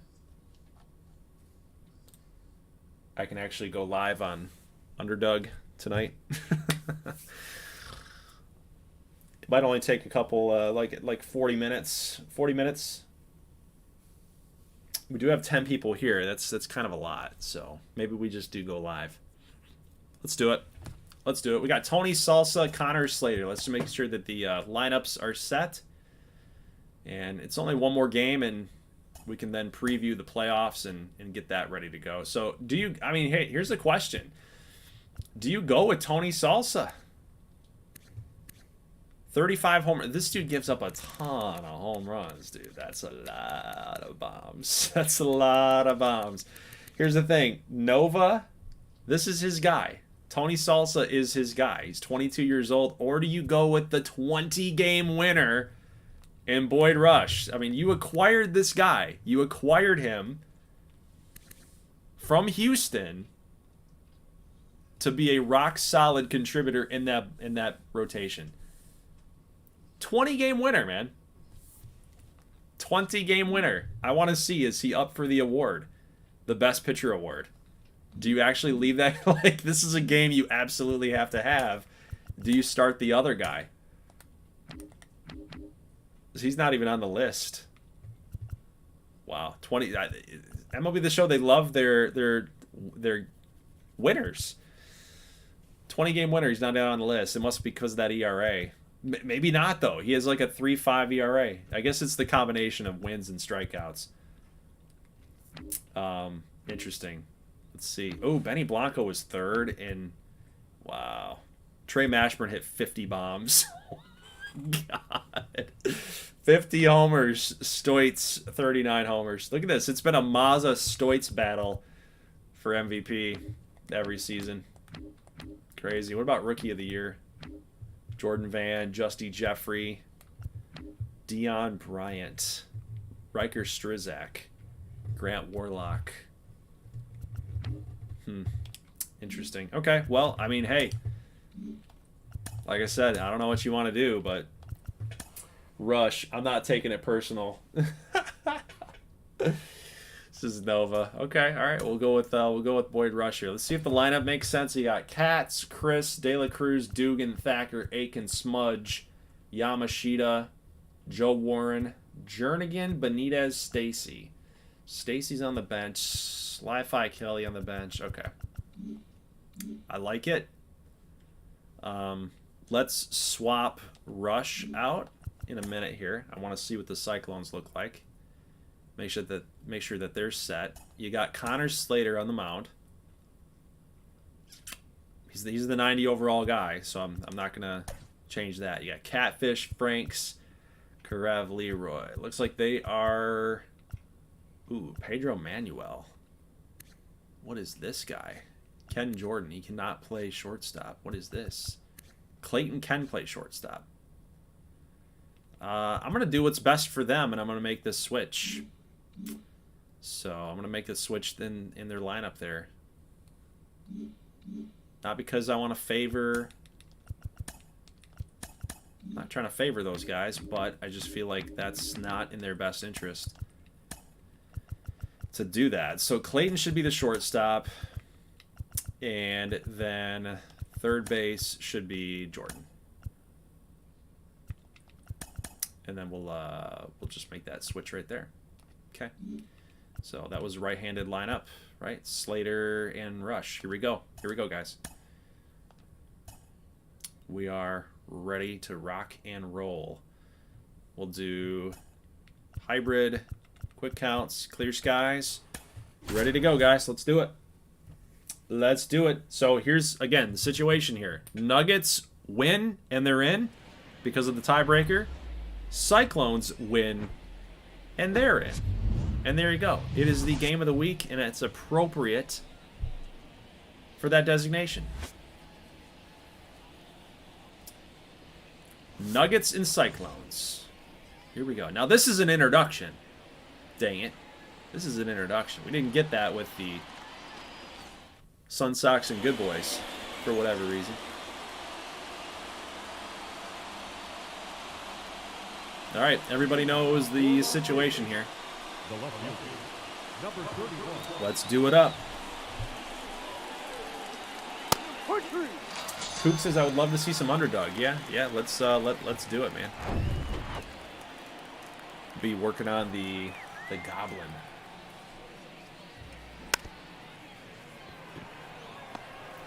Yep, Nova says let's get it out of the way. Yep, I'm just catching up here with the comments. Batting third, the shortstop, Nelson.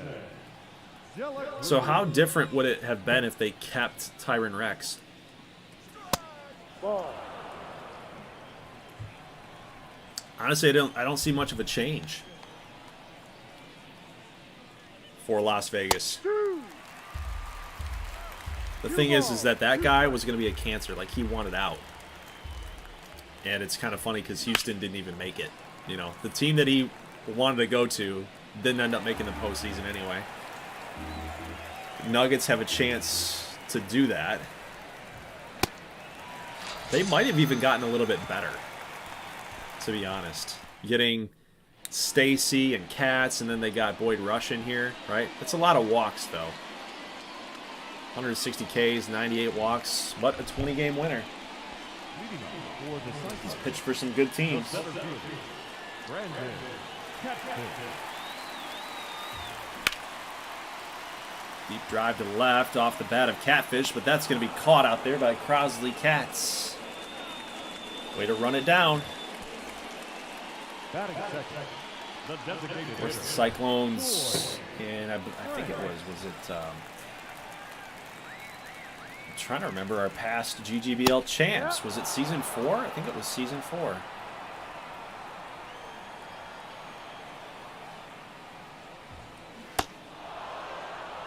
I think they were season 4. Season 1 was the Swamp Monsters. Season 2... Season 2 was Colorado. Season 3 was Columbus. Season 4 was Oklahoma City. And then Season 5, literally last year. Steal. Phoenix. Got it. I remember. Got it down.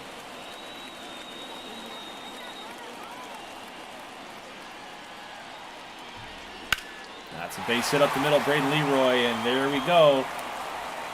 Score 1-0. First inning had 2 outs, and of course Leroy is always a tough batter to get. Rush gives up the first run of the game. AL West wildcard teams always make a run. Yeah, I mean, we could be getting a snapshot here at one of the teams that's going to make it to the finals. One of the teams that's going to make it to the GGBL championship. It could be Vegas. It could be the Cyclones. It could be Phoenix yet again. Boyd Rush giving up 2 runs now. Uh-oh, Nova. Maybe we should have started your boy, Tony Salsa. It's 2-0. I think we might have made the wrong call. We didn't believe. We didn't believe.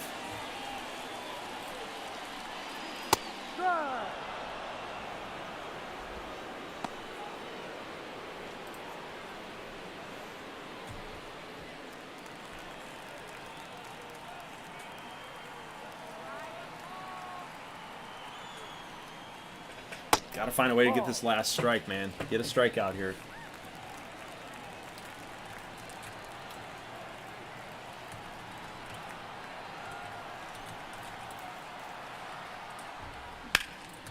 Oh my God. Deep drive to right. That ball is off the wall.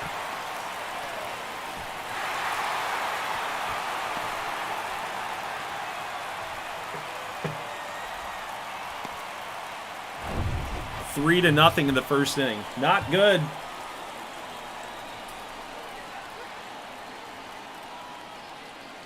Outside.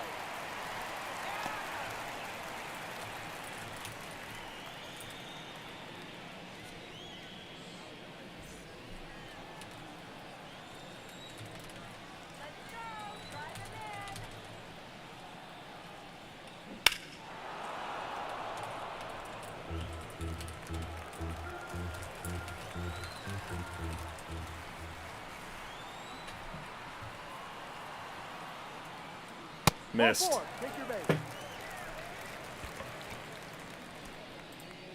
Batting eighth, the Kook third says, I don't know baseman, how to feel about baseball content right now since what happened in the World Series.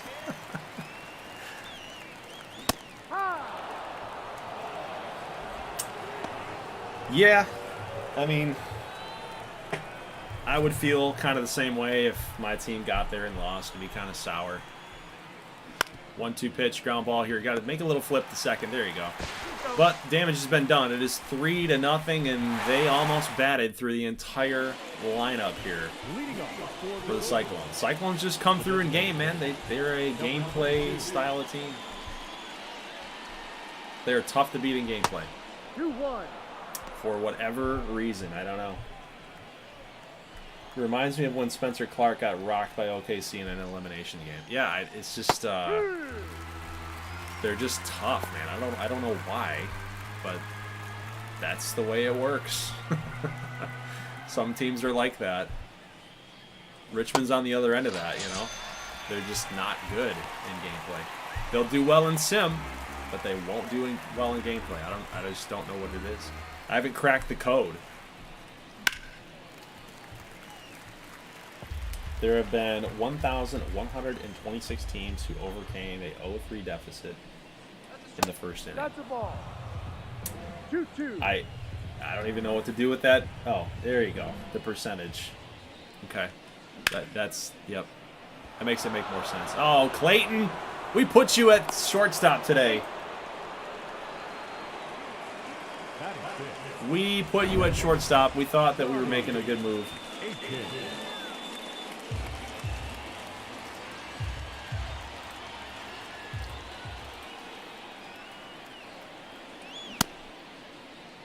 So is it going to be like Kook said? Are the percentages going to play out? Does Vegas still have a chance? Oh, maybe. Deep drive to center. Catfish has got it.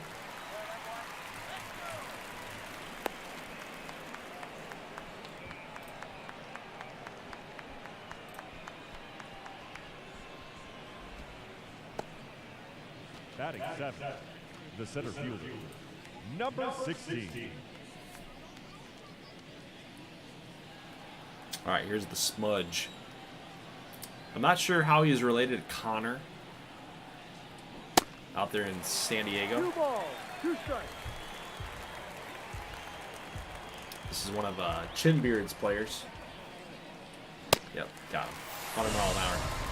Vegas, their little push here ends. We'll go to the bottom of the second inning. We've got Anthony Caproni in the 9-hole.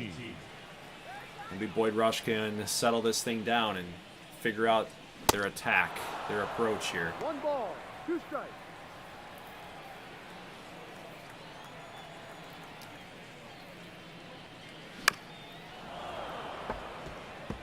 It'll be kind of cool. After this game is done, then we will, of course, simulate games 162, Ball. 2-2. and we'll preview the playoffs. Full count. And then I'll ask for you guys' predictions for channel points. Have a little game, have a little side game made out of that. That's foul.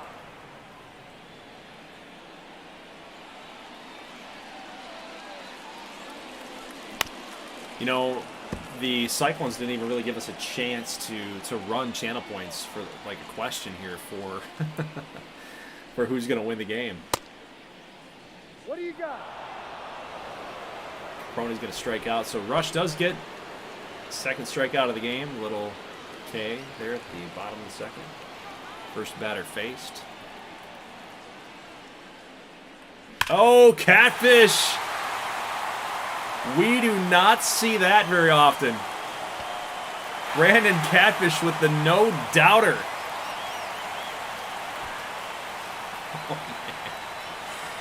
Oh, man. No, but it's not our night, man. It's not our night. We saw Benny Blanco strike out at a pitch way outside. It was in the other batter's box to end the game. We had a chance to walk it off, do something special for Richmond. Blanco did not do it. And Tony Salsa might have been the guy. He might have been the better call.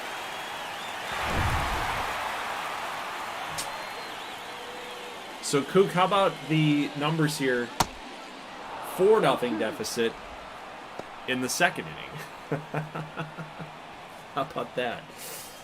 Ugh. It's not our night for sure. No. Ugh. Franks goes down. We got Boyd and Boyd. Boyd gets the other Boyd. Now batting, number 9.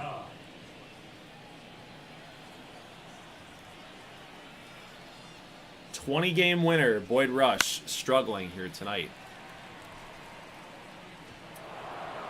Game that the Nuggets absolutely have to have. game that the Cyclones absolutely have to have. So he does get a couple strikeouts here. He actually struck out all 3 outs of the inning, but gave up the solo shot here to Brandon Catfish. And it's now a 4-0 ball game. I am going to step out real quick. Wrigley's got to do the deed, do the business. I will, I'll be right back, guys. I'll see you in the comments. Live chat here. The third baseman, Joe Warren.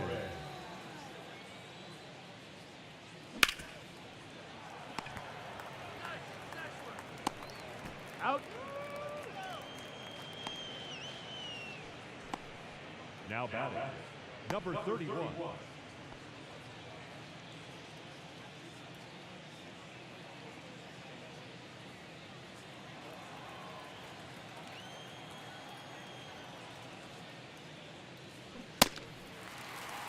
Two balls, 2 strikes.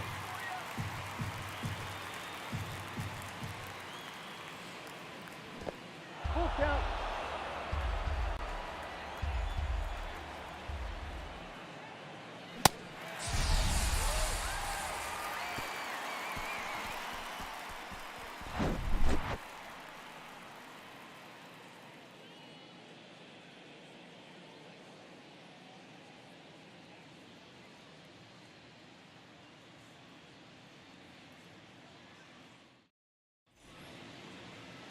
Leading off for the Cyclones, the second baseman, number 8. He's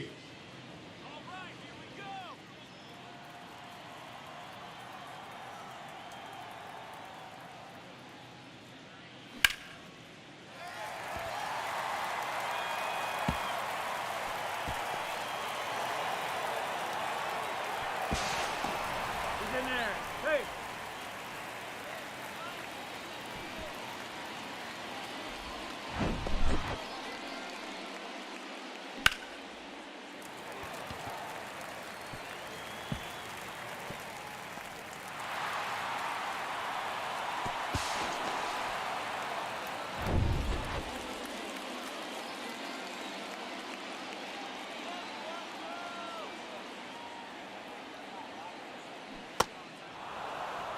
Two.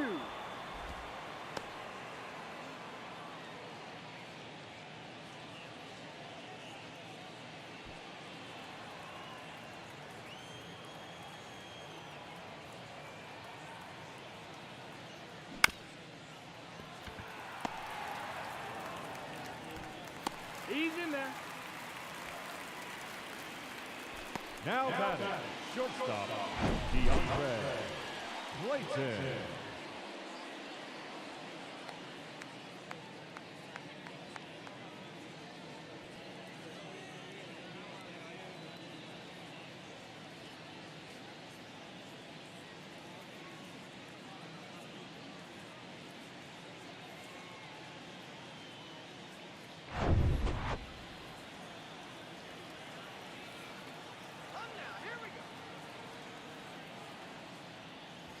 Ball 3.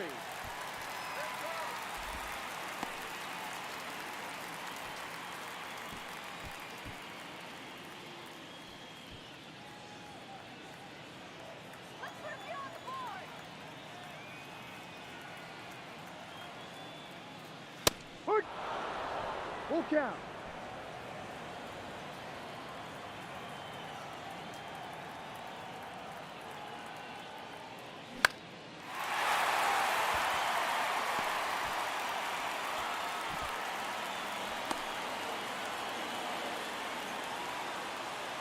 The batter, the catcher, Henry Koza.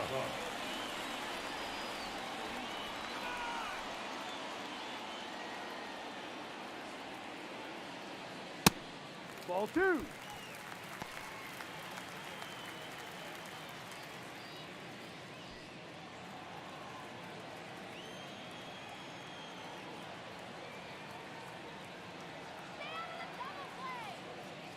Ha!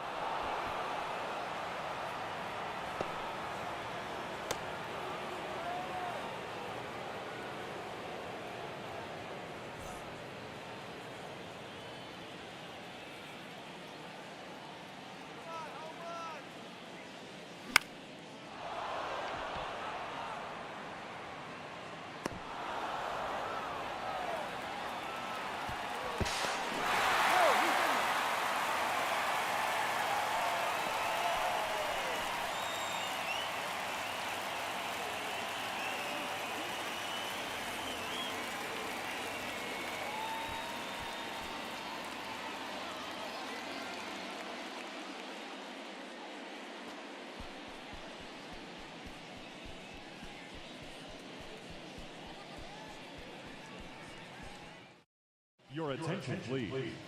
Now pitching. Number 4.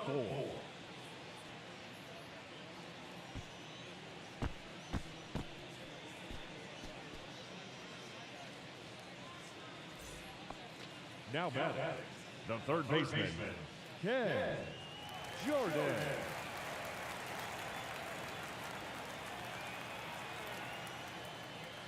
Ball 2.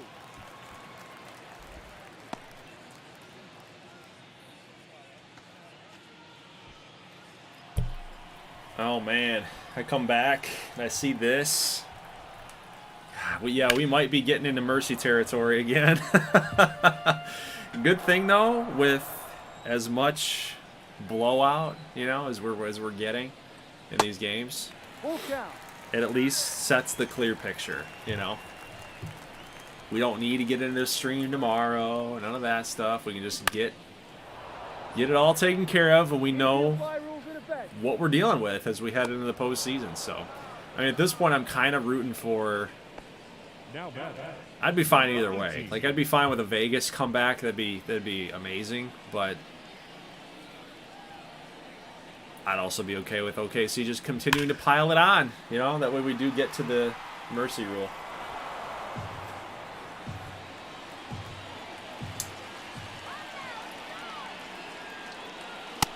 No, that's the ball. Chaz Worthington, wasn't that a car salesman? I don't know.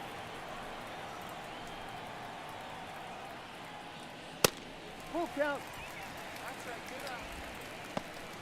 I don't know. Sometimes there's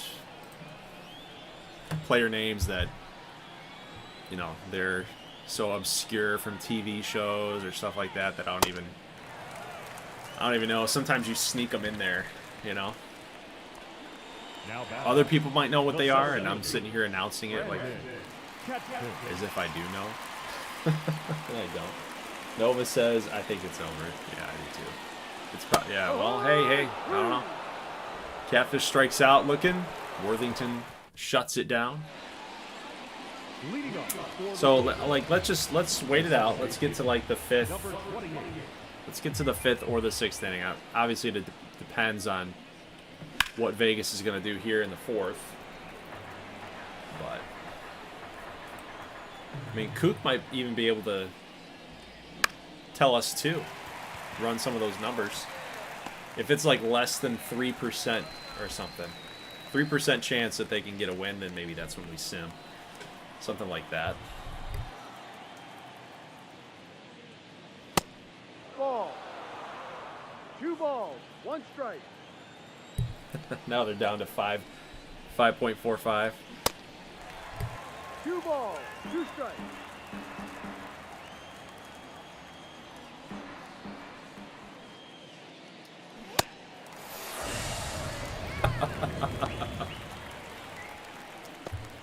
I'm gonna say 4.8 now. 4.8. 4.22. It's just sinking like a rock. Ball. 2-1.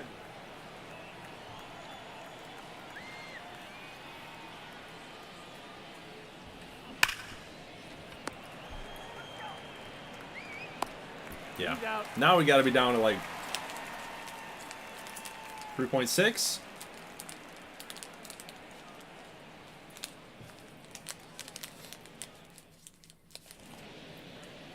Leading off for Oklahoma City, the designated hitter, 3.6. Look at that. Frank. No.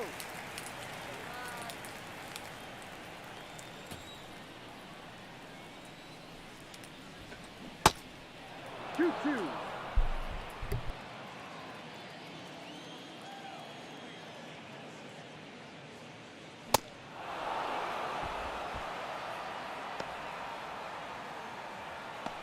Now batting, number 9.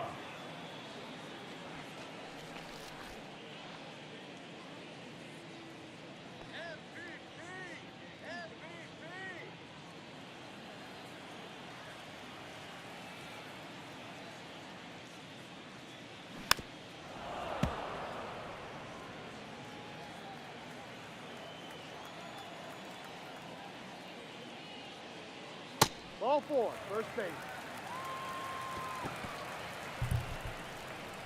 The batter, number 8. I guess that makes sense.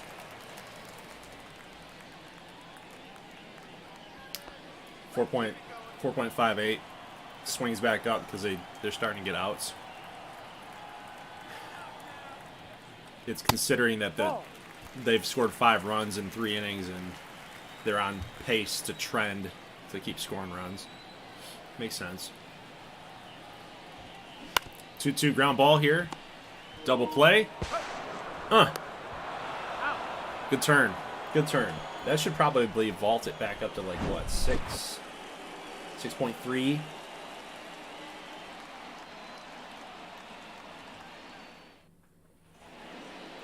.8. Leading off for Las Vegas. 4.7 too. Okay, it's only at 1%. Robert. The further we go along, the increases are less volatile. Right. Makes sense. The swings of your odds are less volatile. Thacker, deep fly ball. Caproni's there. Out number 1. Yeah, I think once we get into like, let's wait because it's the last game, right? Last game. Let's get to the top of the 6th inning. Let's of course see what OKC is going to do in the bottom of the 5th. Of course, we got to see if Vegas is going to get a response here in the top half of this inning. If they don't, which it doesn't look like they are, 2 down. We can at least get to the 6th inning. They got 9 outs left to get 5 runs. We'll just go ahead and get into quick manage and sim this baby out and do a little preview of the postseason. Oh, hey. Whoa. Solo shot. Don't count him out just yet. 441 from Smudge.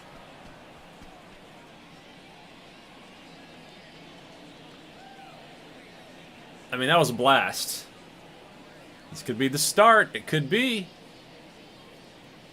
441, man. That's a shot.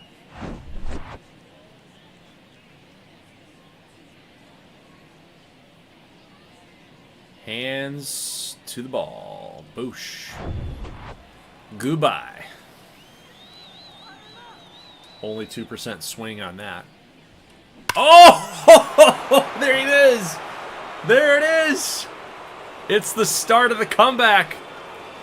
Vegas says, don't leave too early. Back-to-back shots. The tables have turned.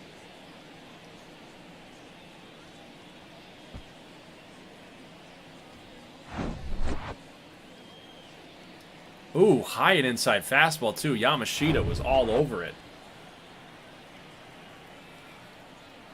7, 8, and maybe 9? Nope. 9-hole hitter Joe Warren cannot come through. But, guys, it is a brand new game. We are not in sim territory any longer. They were getting no hit up until those 2 home runs, those 2 solo shots.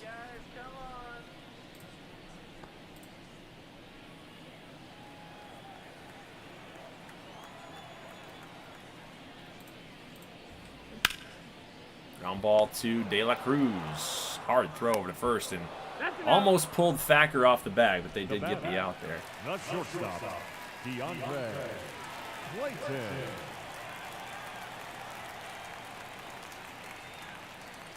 Nice pitch.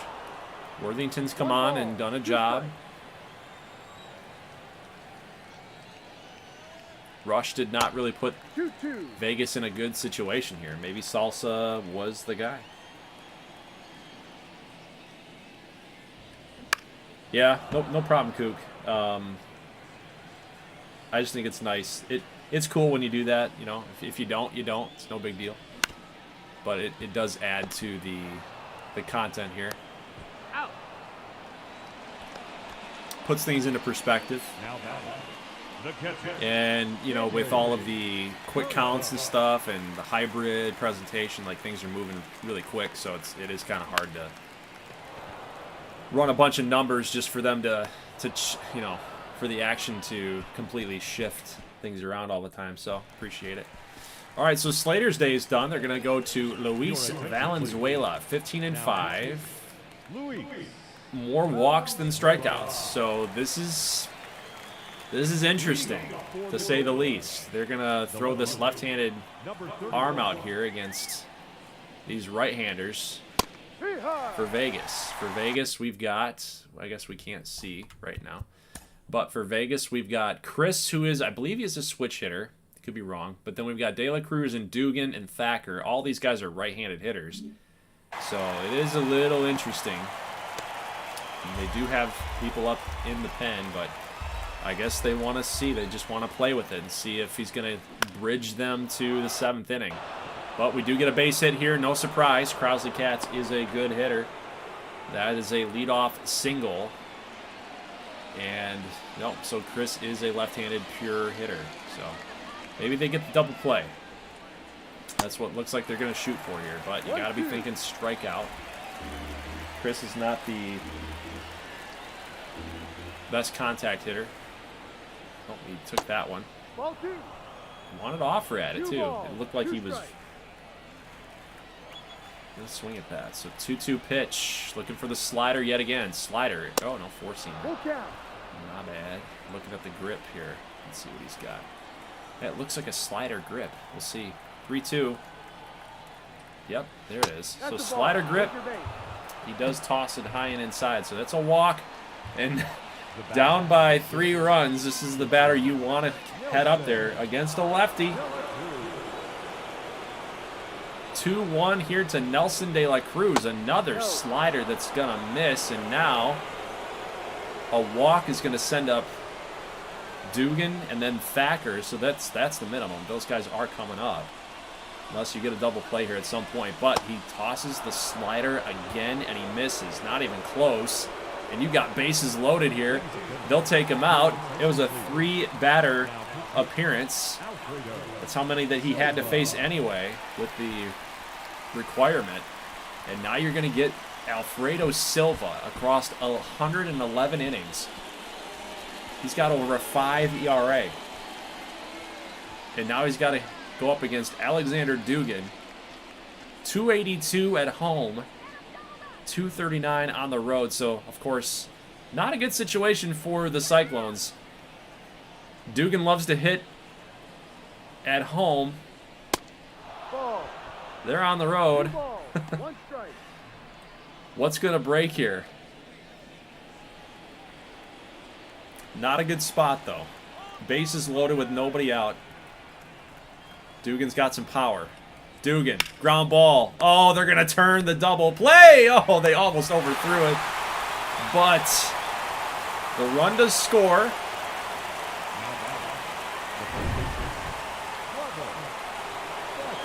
Chris at second actually got a really late break off the bag because it was a line drive. It could have been caught. But Silva, he got hit hard there. Dugan gave it a little bit of a poke, but they get the double play. And now you got Thacker in an 0-2 pitch. 1-2 pitch, excuse me. Now 2-2. It's kind of a make-or-break moment here in this game. I can feel whoever's going to escape this might get the W. If Vegas can at least tie it up or at least get one more run, that changes the momentum here. 3-2 pitch, and they got him. Silva strikes him out. In a bases-loaded jam with nobody down, they twist the double play. They do get a run. But now things have gotten a lot tighter. 5-3 game in the bottom of the 6th.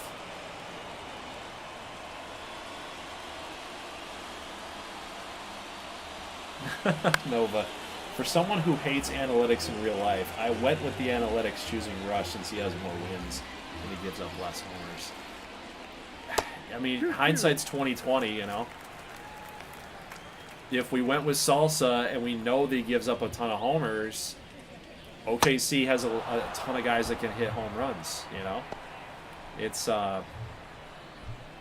but you know, in real life, I think you make the decision to go with the winner, right? You go with the winner. Don't just look at the numbers. You just know that Boyd Rush has pitched well and he's won a lot of games, so he usually pitches well in those situations. And you'd be kicking yourself, you know. Hindsight's 20/20 again. That's up. If Salsa was out there and you felt like you took a risk with the young guy and you left the 20-game winner on the bench, you'd be sitting there thinking maybe the 20-game winner was the right call. You know, you never know. You gotta take the chance on some things and let it play out, but you can't beat yourself up over it. Because again, if Salsa struggled, we'd be sitting here saying the same thing. We left a 20-game winner on the bench. How could we do that? The papers would be all over it, right? In Las Vegas, ESPN would be all over it.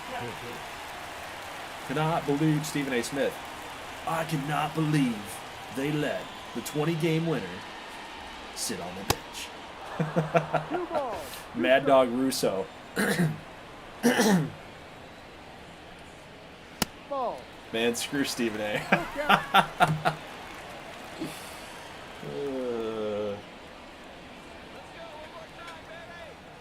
You got a 20-game winner sitting on the bench. What are you thinking? Great play by Yamashita. All right, sitting here still at 5-3. You got Aitken. Let's look at the batting order here. We got Smudge Murphy, Yamashita, and Aitken. So 3 left-handers. Man, they've got this lineup mapped out really well here. 3 left-handed hitters against the right-hander Silva.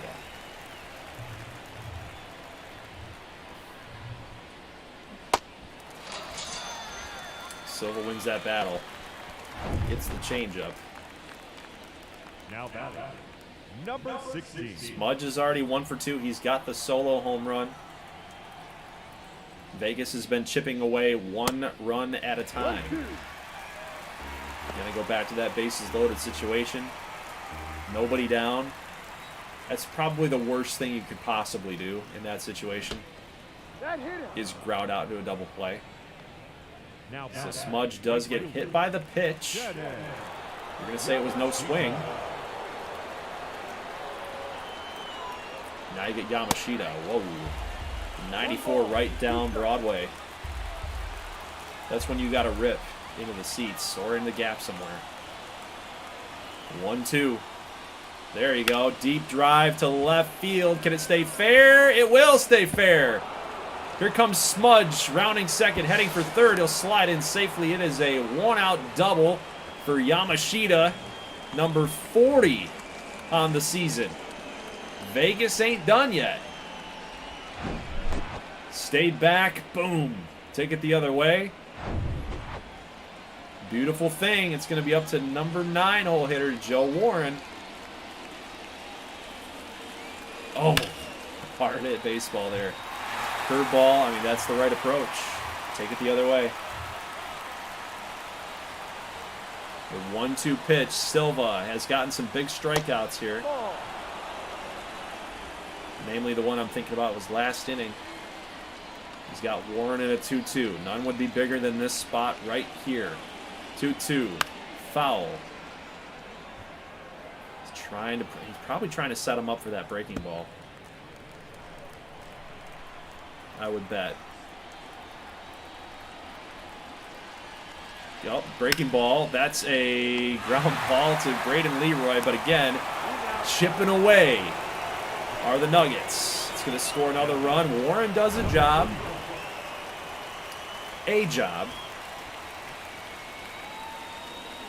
You could argue it was the job. Scoring the runner. Now we turn it back here to the top of the order. We've got Katz. 136 batting average with runners in scoring position. He's a leadoff guy. It's his natural tendency to get on base, not to drive in runs. Another 2-2 pitch here upcoming from Silva. He will miss inside. James Chris hitting .235. odds are you don't want that guy up. But man's got to hit. He's in the lineup. Got to hit sometime. 3-2. Got Crosley Cats swinging. That is it for the inning. Silva gets the job done. And we head to the bottom of the 7th in a 1-run game. The designated hitter,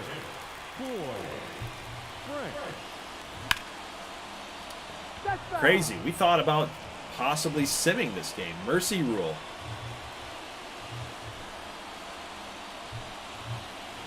Deep drive to left, but pulled foul.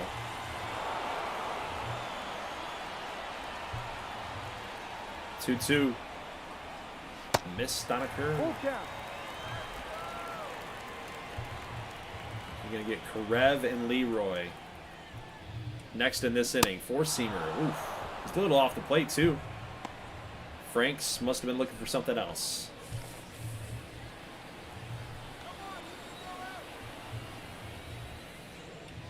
Two-one here to Karev. Deep drive to left. Katz is there. What a read by Crosley Katz. You know, honestly, if they don't make that trade for that type of player, I don't know. They were just so weak in the outfield. I don't know if the other guy that they had on the team would have made that catch.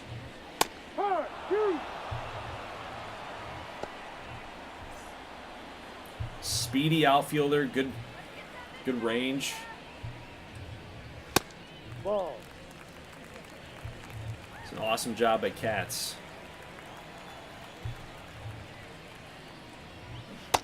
2-2's gonna miss. You've got Leroy in the batter's box, awaiting a 3-2. Swung on and missed, and Mark Heck does a job. Karev and Leroy, two of the biggest hitters in that order, are going to go down. And that avoids facing Han Berger. So here we go, top of the 8th. Vegas has 6 outs to play with to get one more run to force a tie game. 2-1. Honestly, I think Vegas has all the momentum right now.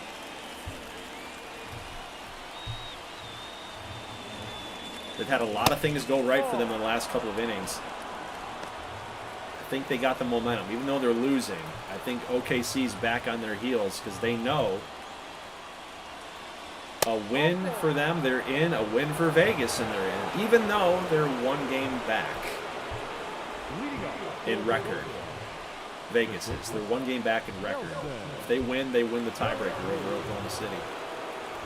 So you know that team's got the momentum right now. We're getting late in the game. You're nursing a 1-run lead.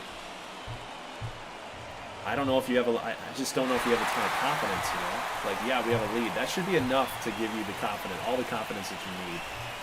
But when the other team is just, they continue to keep fighting and coming after you. Makes things a little tense. De La Cruz was a big batter right there. Struck him out. Vegas, they might not get him back up. 1-2. I mean, if they score a bunch of runs here in the 8th, they might get him back up in the 9th. But, you know, that might have been his last at bat. To go down, striking out like that, that's a big odds boost right there. 1-2 pitch here to Dugan. He's going to take that. 2-2.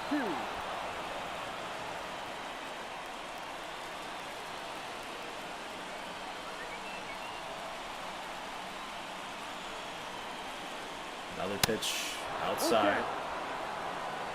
Backer's got 27 homers this season, so he's been driving the ball. Full count pitch, 1 down. Cox to Dugan. Here it comes, and it's a strikeout. 97. Blowing inside. Cox has come on and done a job, man. Still got to get this batter right in front of him, though. 0 for 3 for Thacker. But he does have some power. We've seen him hit a lot of home runs in gameplay. Big batter right here. Got him on a 2-strike count. Good pitch. Ball. 2 balls, 2 strikes. But Thacker didn't offer. 2-2, got him, 98. It's a weapon, man. You got guys in the back end of the bullpen that can throw that hard. That kind of velo. Ladies and gentlemen, It gets you to chase. now Francisco. So OKC, they need some insurance runs. The first baseman, number 12. Berger's going to strike out. That was fast. Already a 2-strike count. Another 2-strike count. Clayton's been good tonight. Double, single, 2 for 3. Base hit up the middle. Another single, make him 3 for 4. Clayton can steal a bag too. I might consider it here. Gap-to-gap hitter in Cozart. I might consider trying to steal a base. 1-2. You want that runner in scoring position just again because your goal in this inning, you've already got the lead, no pressure. You want to get runner in scoring position. Base hit for Cozart. This would really help the Cyclones right here if they can get this run home.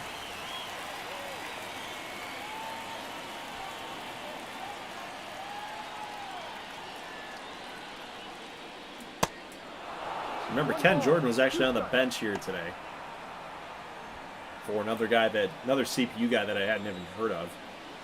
This would be a big spot for him. 1-2 swung on and missed, make him 0 for 4 tonight.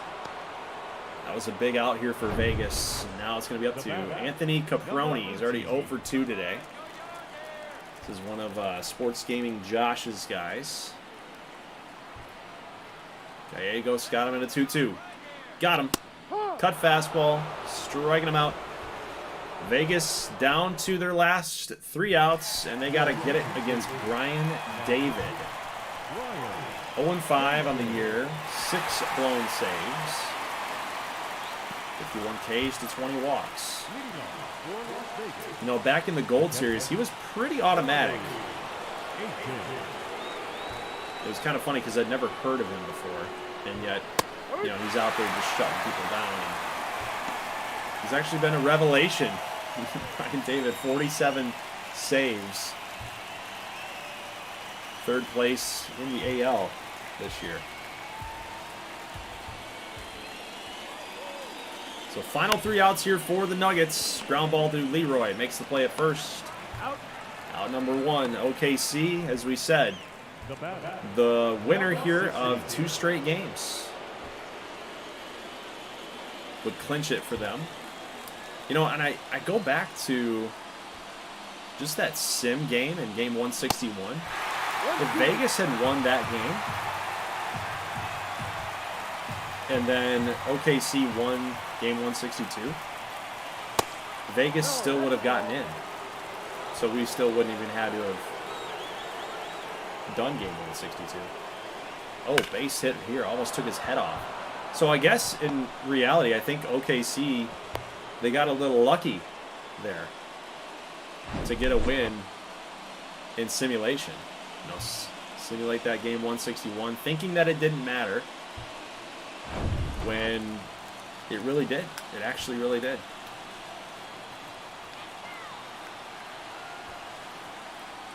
Ooh, Yamashita wanted that one. So he could do some heavy-duty damage there. So we got a home run, a double to the left field foul pole there. 1-2 pitch to Yamashita. He does offer at it, and they're going to say he did not go. That's a much-needed call right there for Vegas. The 2-2. We'll do it again. Foul them off.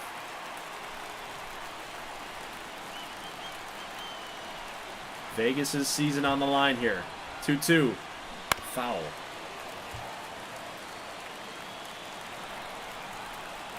Yamashita hanging in there tough. 2-2 popped him up. Clayton's there. He'll make the catch. That's a tough grab, man. You're running on flat ground. You got to run up the mound, then you're coming down off the mound. Very, very tough spot. So here we go. 2-1 to Joe Warren. This guy's an 85 overall player. He's actually a pretty decent hitter, too. So the fact that he's 0 for 3 today, Ball 3. it's kind of surprising. But you do have Crosley Katz, the really good contact hitter, right behind him. And now a foul ball is going to set this to 3-2. One last strike for the Nuggets. Oh, just missed. And I don't know if Warren meant to take that or not. I don't know how good of an eye that he's really got. So they will pinch run. Sly-Fi Kelly is out there. Mr. Speedy Pants out there. We got Crosley Katz coming up. Again, great contact hitter. Take a look at his numbers here. 88 contact against righties, 71 vision, and 59 clutch. 97 discipline. So he's only going to swing at stuff inside the zone. All you need is a base hit right here.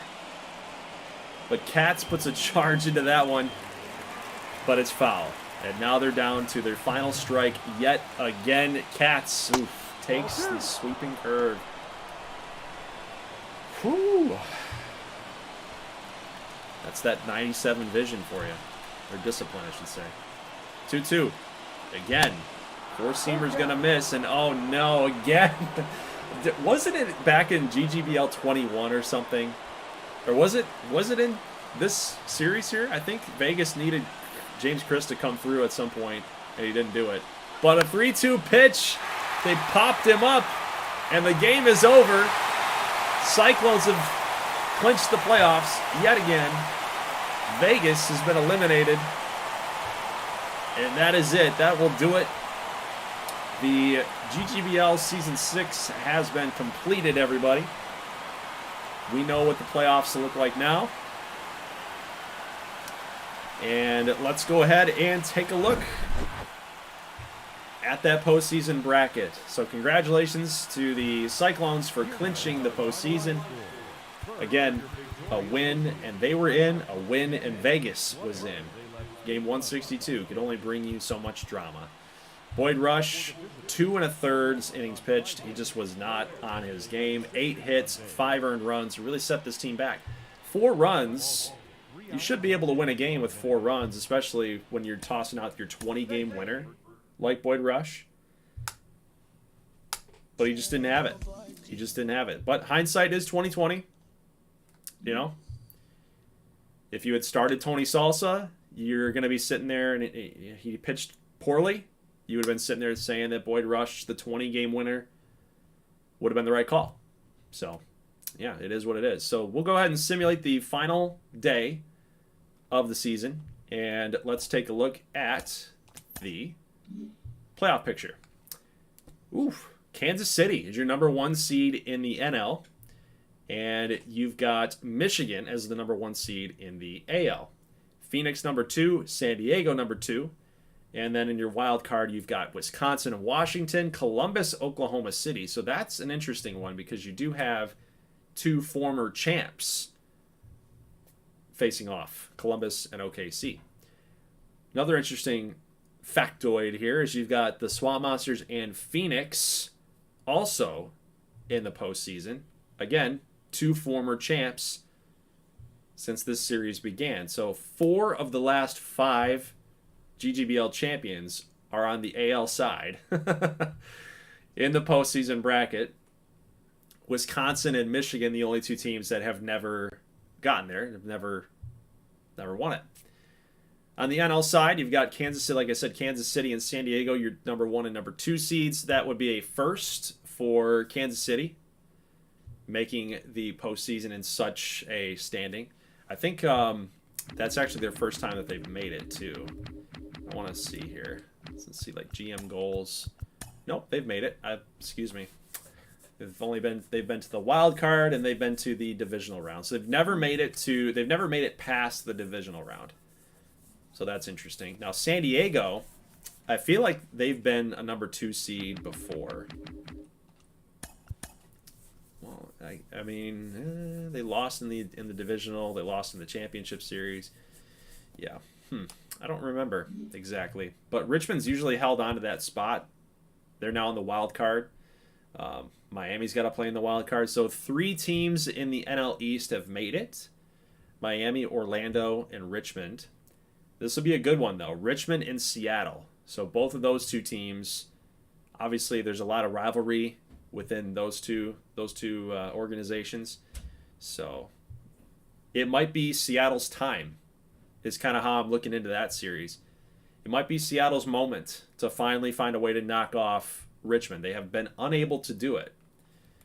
If you look back at their little playoff runs, they've lost in the divisional, lost in the divisional, lost in the divisional, lost in the championship series, lost in the divisional.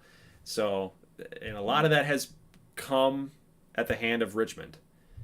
So it's like all roads lead to Richmond every time that we get into the GGBL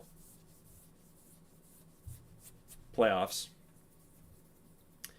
But you look up at that other matchup here, Miami-Orlando, 2 NL East teams, so they know each other well. I'd like to see how that series has played out in the past. Let's see. Miami has swept them here in September. Miami won the series 3-1 in August. Miami won the series here in July. And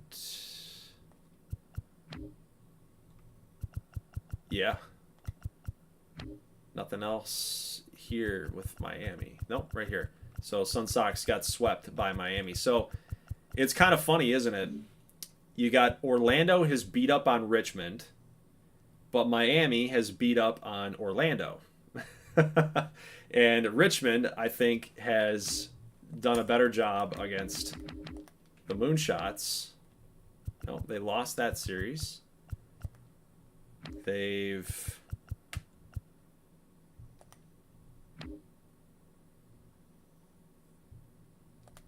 Just trying to find Miami here. Do we not play Miami that often? What is that? We haven't played them in 3 months. So we won the series there. Won the series there. Yeah, so Miami. So, yeah.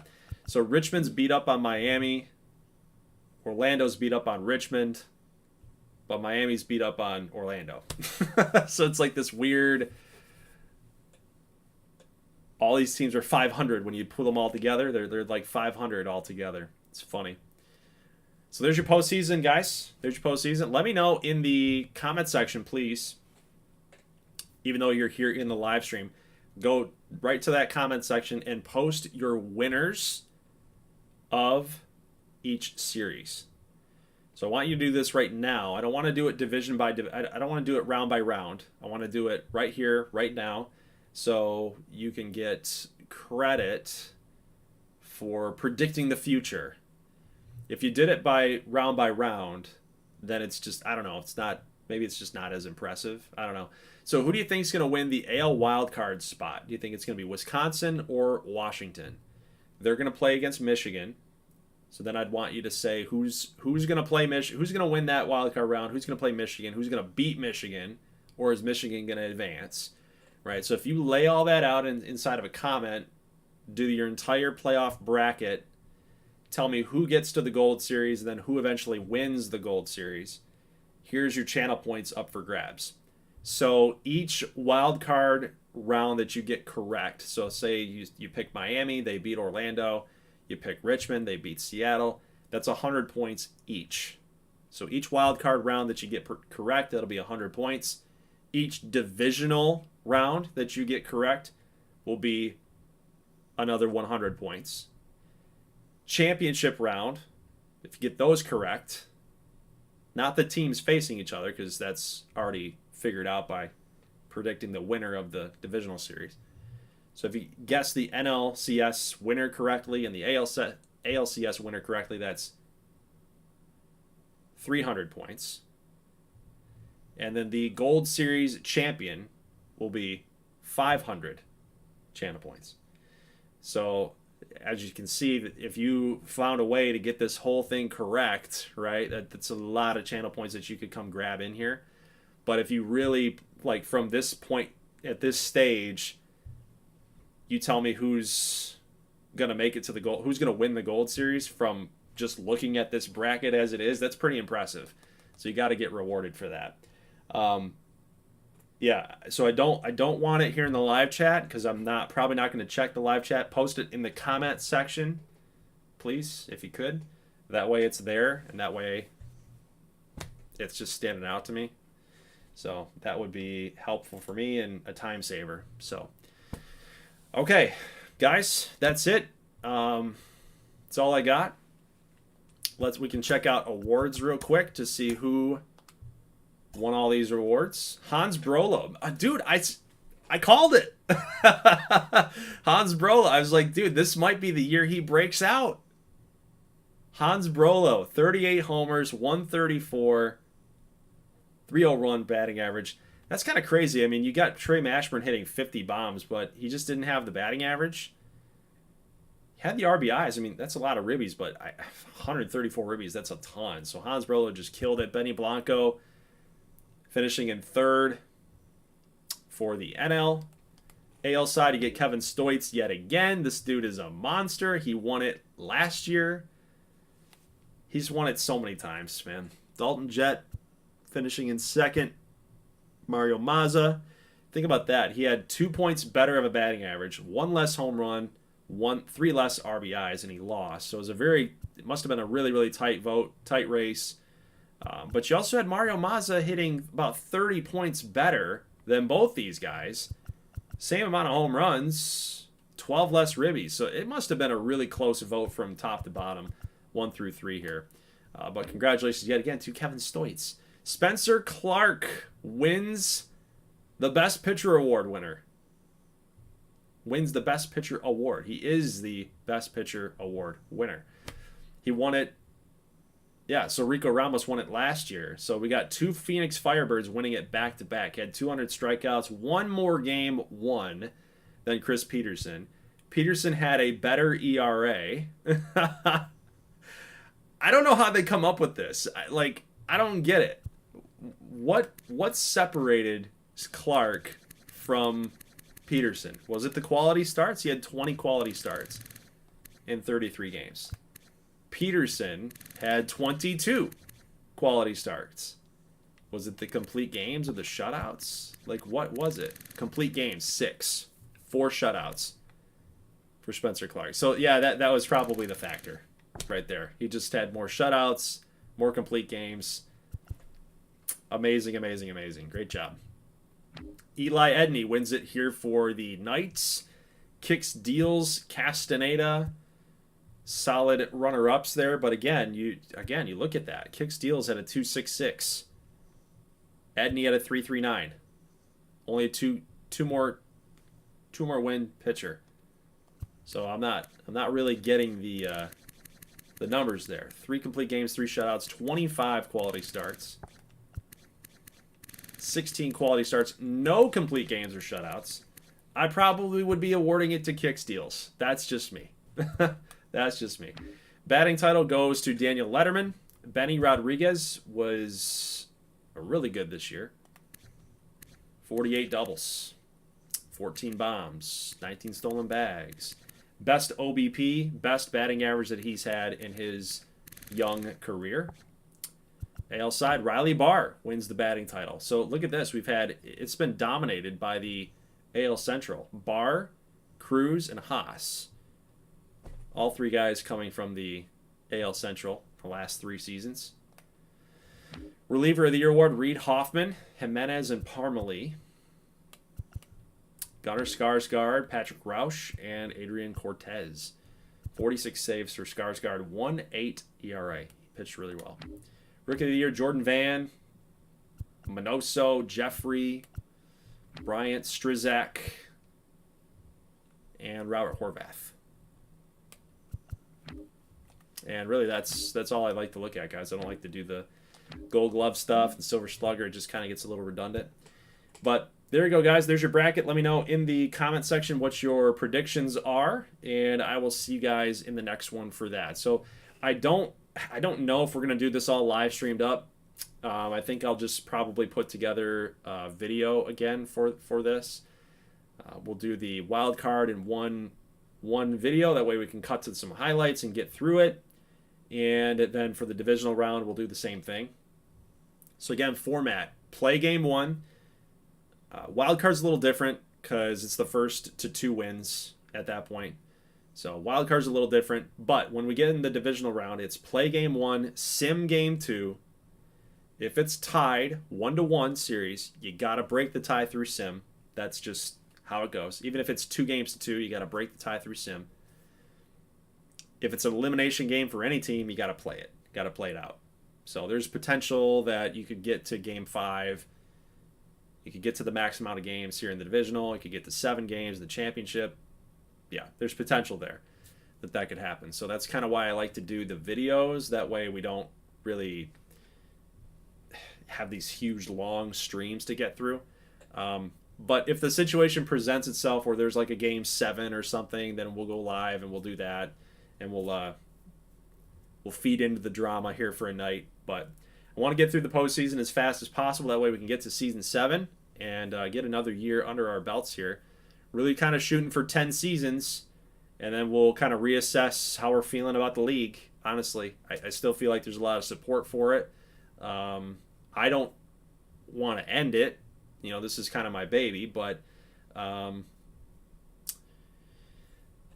yeah, just there's not a lot of conversation about it anymore. You know, like, I'm being totally honest with you guys, kind of open up here a little bit. I don't see a lot of talk in Discord about it. I don't see a lot of talk on comment section about it. I just, you know, I don't know if anybody really is invested into it.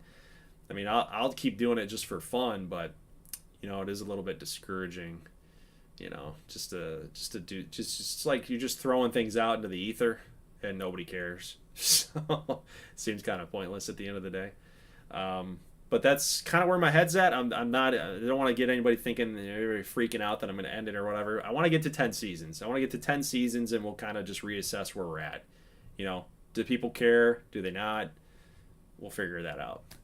Maybe it just becomes a stream series that I just throw up on this channel every now and then, and I don't know, see what happens. But anyway, I'll see you guys in the next one. Probably give me until next Friday to get a video out for the wild card, and we'll figure out what we want to do for the divisional.